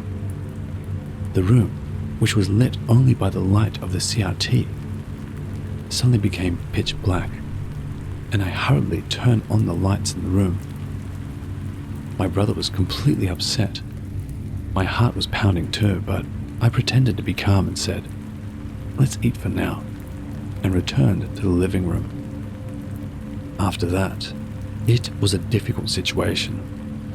When I tried to remove the video from the deck, the tape was tangled in the head and would not come out at all. I pulled it out forcefully, but it was a struggle to remove the tape that was spat out from the deck. After somehow completing the work with a screwdriver and other things, I put all the tapes together in the trash. After that, I checked the DVD. The dubbing process must have been interrupted halfway through, but I was curious about the contents. Then, I was shocked again. The thumbnail image on the chapter screen was the face of the woman with the head tilted, which had been shown earlier. Moreover, all the images displayed in the dozens of parts were filmed with the same woman's face. I immediately pressed the eject button on the DVD deck. Unlike the video, it came out smoothly, and I snapped it in half with all my strength using both of my hands. I put it in a paper bag along with the videotape I'd thrown in the trash earlier. I folded it up small and wrapped around it with duct tape. I handed it to my mother in the kitchen saying, "Throw this away." Since then, my enthusiasm for the program that I was so addicted to has completely cooled, and I no longer record it, let alone watch it. After that, I moved again. So now I live in an area where I can't receive the station that broadcasts that program. It's also broadcast late at night on the internet or something here. So I get startled every time I casually switch channels and it matches.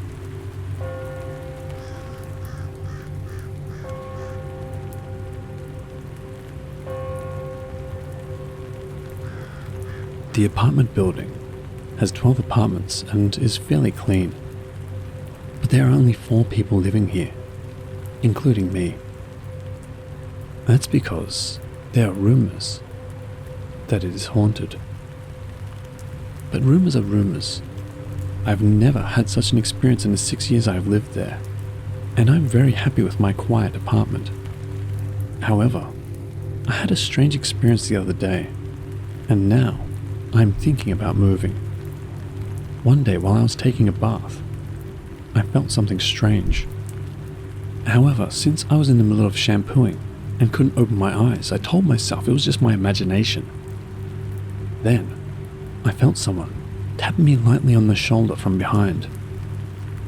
I turned around in a panic, but there was no one there. Thinking maybe I'm just tired, I got out of the bath and was drinking a beer when I heard the sound of a shelf where shampoo and other items were kept falling over from the bathroom. I went over to take a look, cautiously, and although there was no one there, the shelf was still fallen over. That day I put the shelves back in place, guzzled down some beer, and went to bed. The next day when I came home from work and entered my apartment, I could hear the sound of the shower running from the bathroom. Maybe I was half asleep this morning and left the water running, I thought, and went to turn off the shower water. When I entered the bathroom, it was stuffy with steam. However, the water that came out was cold. Thinking that something was strange, I went to turn off the water and noticed a lot of hair in the drain that was much longer than my own. My fear reached its peak, and I tried to run out of the bathroom when I heard another tap from behind. And when I turned around, there it was. A woman with long hair being showered with cold water. I screamed and ran from the room and took refuge at a friend's house. However, even when I explained the situation to my friends, They don't believe me at all. The next day we decided to go see it together. But, of course, I couldn't go. According to a friend who went there, the shower had stopped running, but there was long hair scattered all over the bathroom floor. My friend was also terrified and said he never wanted to go there again. A few weeks had passed since that happened, but I still can't return to that apartment, and I am staying with a friend.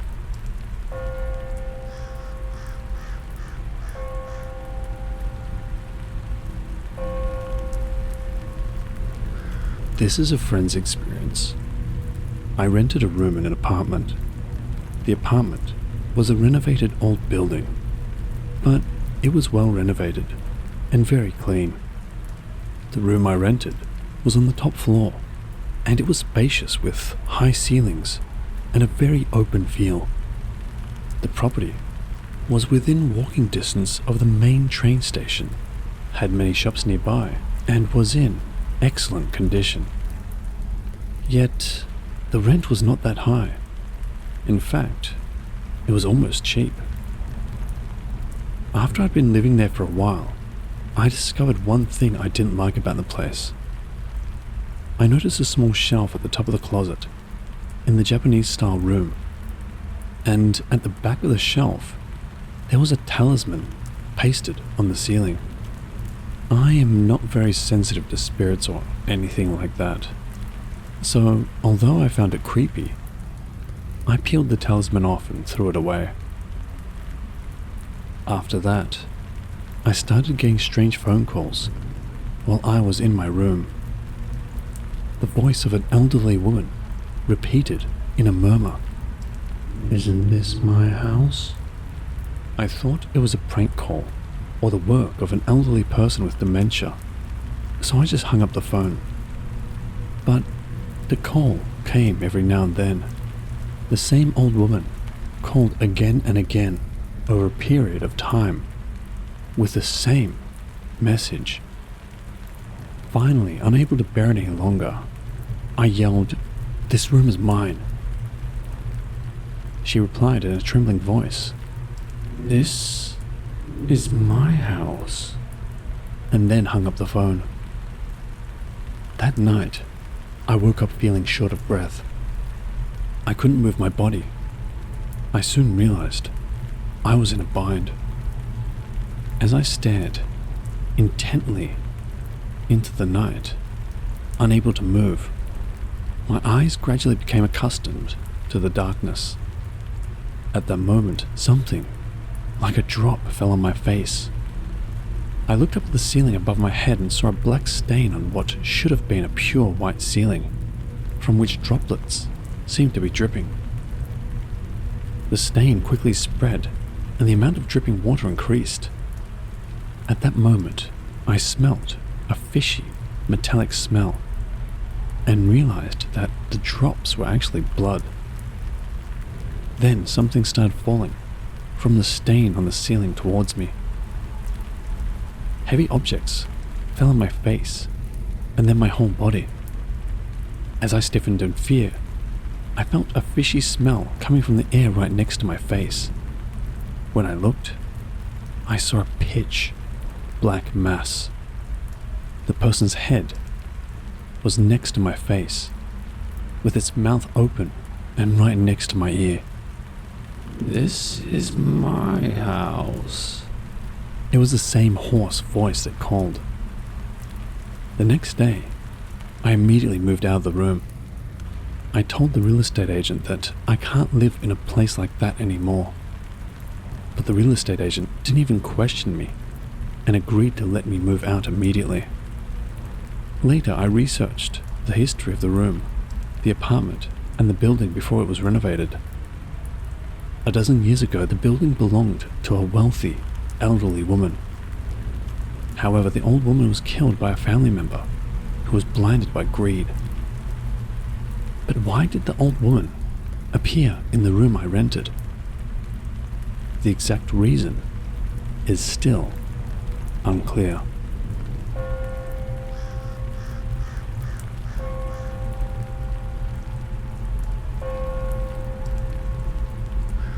This is a story that I experienced.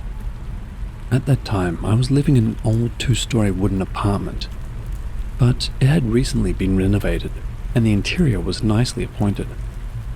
The floors had also been replaced from tatami to hardwood flooring and was sparkling clean. The layout was one room with a separate bathroom and toilet, and there was also a washroom attached. The kitchen was about 4 tatami mats in size, and the living room was about 6 tatami mats. The rent was 40,000 yen per month. It was very cheap for the city, and I personally really liked it. That day I stayed up late at a company party, and since I had to catch the last train, I think it was close to 1 a.m. when I got back to my apartment. When I climbed the stairs of my apartment and reached the front door to my room, I began to feel a little uneasy. Looking back now, I truly regret not being more cautious and refraining from entering the room. Inside the house, there was a door to the left of the front door, a sink, toilet and bathroom on the right, and a sliding door directly in front that separated the kitchen from the living room. I usually left this sliding door open and would close it only when cooking. When I got to the front door, I felt something shaking through the glass kitchen window next to it. However, at the time I assumed it was just the headlights of a passing vehicle coming in through the opposite window or something. I took my keys out of my suit pocket and casually opened the front door. Then something started to move in the room. The room was dark and I couldn't see clearly, but I saw something long, hanging down from the ceiling in the living room, right in front of the open sliding door. It was slowly swaying back and forth. Of course, I had no recollection of installing such a thing in my room, so I just stood there. After a while, my eyes gradually became accustomed to the darkness. Looking more closely, with the help of the moonlight outside, I saw that it appeared to be a human head. I had no idea what was going on, but I saw a human being hanging upside down from the ceiling, with a glowing white neck and long hair that was swinging back and forth like a pendulum, using its entire body. However, I couldn't see its face, so I assumed it was probably facing away from me. Suddenly I noticed that the shaking was getting more intense than before. At first it was swaying, but then it started swaying back and forth. Along with this, the range of the swaying was gradually getting wider. During that time, I was so scared that I couldn't move. Above all, I was so scared that if I made a noise, it would turn around and look at me, so I couldn't do anything. Meanwhile, the shaking became more and more violent. As the head shook back and forth from right to left, the long hair followed suit, swinging violently as well.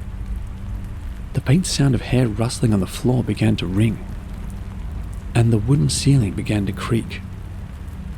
The speed of its head shaking became even more violent, and eventually the range of its swings became such that its head was banging against the ceiling, and it began to bang with an incredible speed. Bang, bang, bang. The long hair was tossed about in a mess. The sound of hair rubbing against each other became more clearly audible, and the ceiling was making a loud creaking noise. The moment I closed my eyes thinking that this was really bad, I heard a bang, and it felt like my heart stopped for a moment. I suddenly turned around and saw my neighbor coming out of the room and saying, "Could you please be quiet?" Before I knew it, the noise had stopped, and the thing was gone.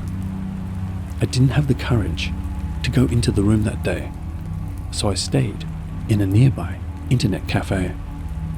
When I returned to my apartment after it got light, the room was just as usual. However, there were dozens of long hairs scattered under the ceiling where it had been hanging. In the end, after living in a hotel for a few weeks, with only the essentials from my room, I moved out early.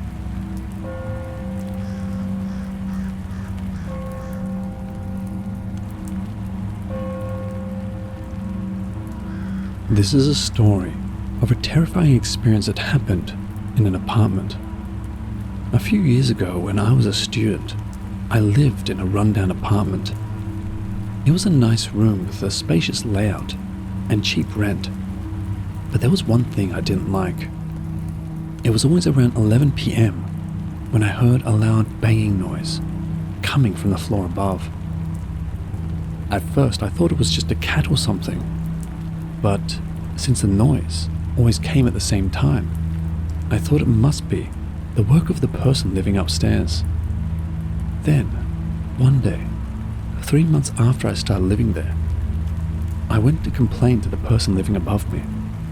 However, the resident upstairs said, "It's not us. The people who lived in your room before said the same thing, but it's probably just cats or mice. We can't hear anything from here, so I don't think it has anything to do with us," he adds, sounding a bit annoyed. It didn't make sense to me, but the people living upstairs say it really has nothing to do with them. His attitude was something like, "Here comes the person downstairs causing trouble again. Give me a break." That night there was a loud banging sound again. I was feeling a bit annoyed, so I got out a broom and hit at the ceiling. Suddenly there was a mad sound of something banging on the ceiling. What's more, the sound seemed to be moving around the ceiling, rattling and crawling. Scared, I felt a chill, as if insects were wriggling inside my clothes.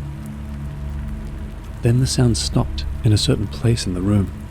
It was somewhere above the closet.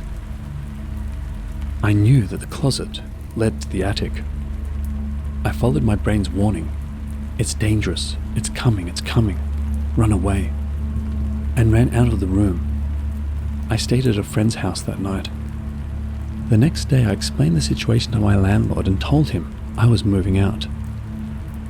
The landlord groaned. "Really? Then said, 'Wait a moment, I'll check,' and came to my room. When I entered the room, the landlord was trying to get into the attic from the closet. However, once he had reached the upper half of his body into the attic, the landlord turned back.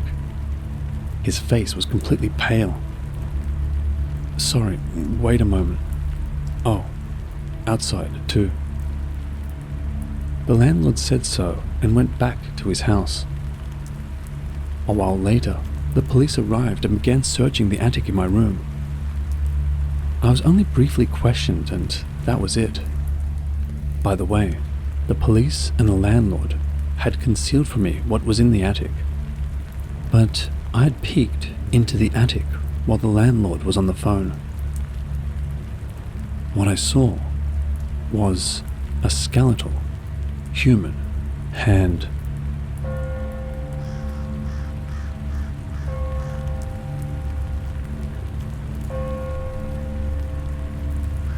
This is the story about an experience I had when I was a fourth-year university student. At the time, I was living in a student apartment in a residential area. I moved there in the spring of my third year of university because the rent was incredibly cheap, considering the facilities and age of the building. By that time, I had almost completed all of my credits and seemed like I could graduate without any problems if I went to school 2 days a week. With so much free time on my hands, I spent my days lazing around, staying up all night playing games, reading books and surfing the internet. Then summer came around. One thing you need to know about me is I hate air conditioning, so I always keep the windows in my room wide open. During the day, I only use a screen door. At night, I draw the screen doors and curtains. That night, as usual, I pulled the screen door and curtains closed and lay down in the 8-tatami living room, engrossed in playing video games. It was around 3 a.m. I think. It was the height of summer, so it was naturally hot, but the air was rather muggy and unpleasant. Suddenly I notice a strange noise. It's more like a voice than a sound. A raspy voice that sounded like a TV or radio with the volume turned down and coming from awfully far away. At first, I thought it was a sound from a game, but when I listened more closely, I realized it was something different. The sound was coming from outside. The window is directly diagonally opposite the TV. I was sitting with my back to the window while playing the game. To be honest, I'm a bit of a scaredy person. I figured the voice belonged to a drunk or something, but I didn't look out. But then I saw it. The window was reflected in the black background of the game on the TV screen. There's a narrow gap between the drawn curtains. There, lined up vertically, were several faces. They all had blank expressions, and the area where the eyes should be was pitch black. Apparently, I was so scared that I lost consciousness. In reality, I think I buried my head in the nearest towel blanket and started shivering, and before I knew it, I dozed off. When I came to or woke up, it was morning, and the TV screen was still as it was. I looked at the game screen, which had stopped just before the towel blanket was placed over me, and when I realized it wasn't a dream, I became even more scared. From then on, I spent my time until graduation, going from one friend to another and trying to avoid being at home alone as much as possible. Even now, I find it scary to stare at the background reflected in the black parts of televisions and displays. Also, I don't know what the land was like before the apartment was built.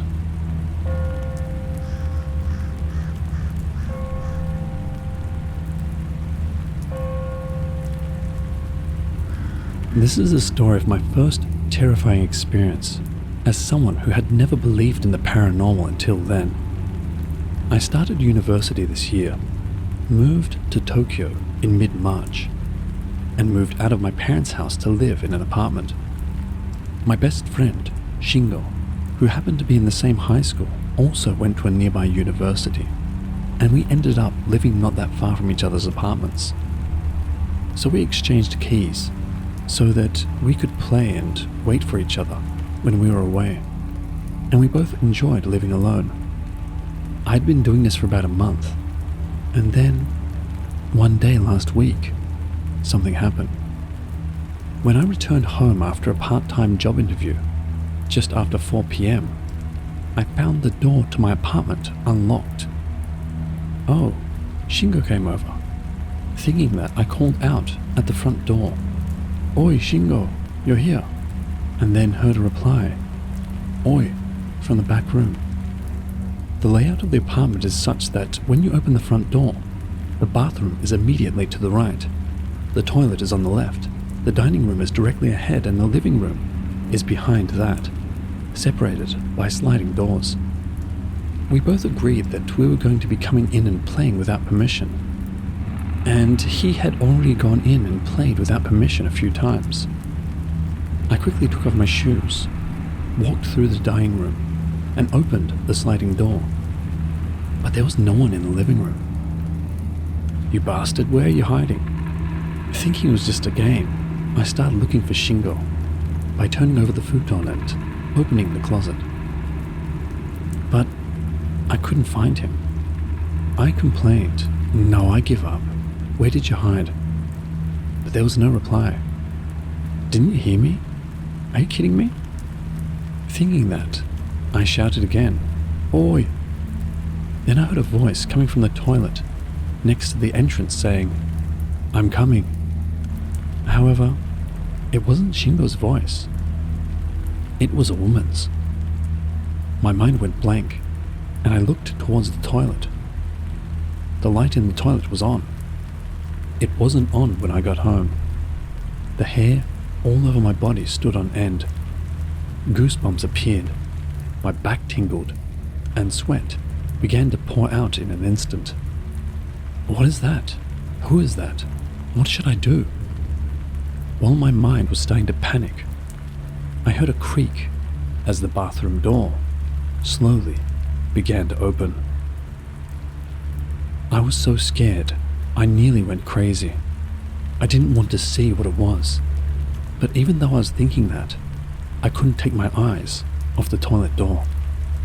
When the door was opened halfway, about 45 degrees, a shadow of a person began to appear in the light coming through the gap, and I saw that the owner of the shadow was slowly trying to come out of the bathroom. I was shaking with fear and could only watch. I can't say whether I would die or be possessed, but I had the intuition that something was going to happen to me, and then I felt like the room was deforming. The shadow extending from the toilet kept getting bigger and was on the verge of emerging. Then suddenly, the front door was opened with a bang, and Shingo appeared saying, "Hey, you're back." At that moment, the lights in the bathroom suddenly went out. I collapsed onto my knees on the bed and cried out in relief. When Shingo asked me what was wrong, I explained what had happened, and we both went to check the toilet, where the door was more than half open. But there was nothing strange. From that day on, I started staying at Shingo's apartment. I have consulted with my parents and we have decided to change apartments, and I am currently in the process of explaining everything to my landlord and asking if I can get my deposit back.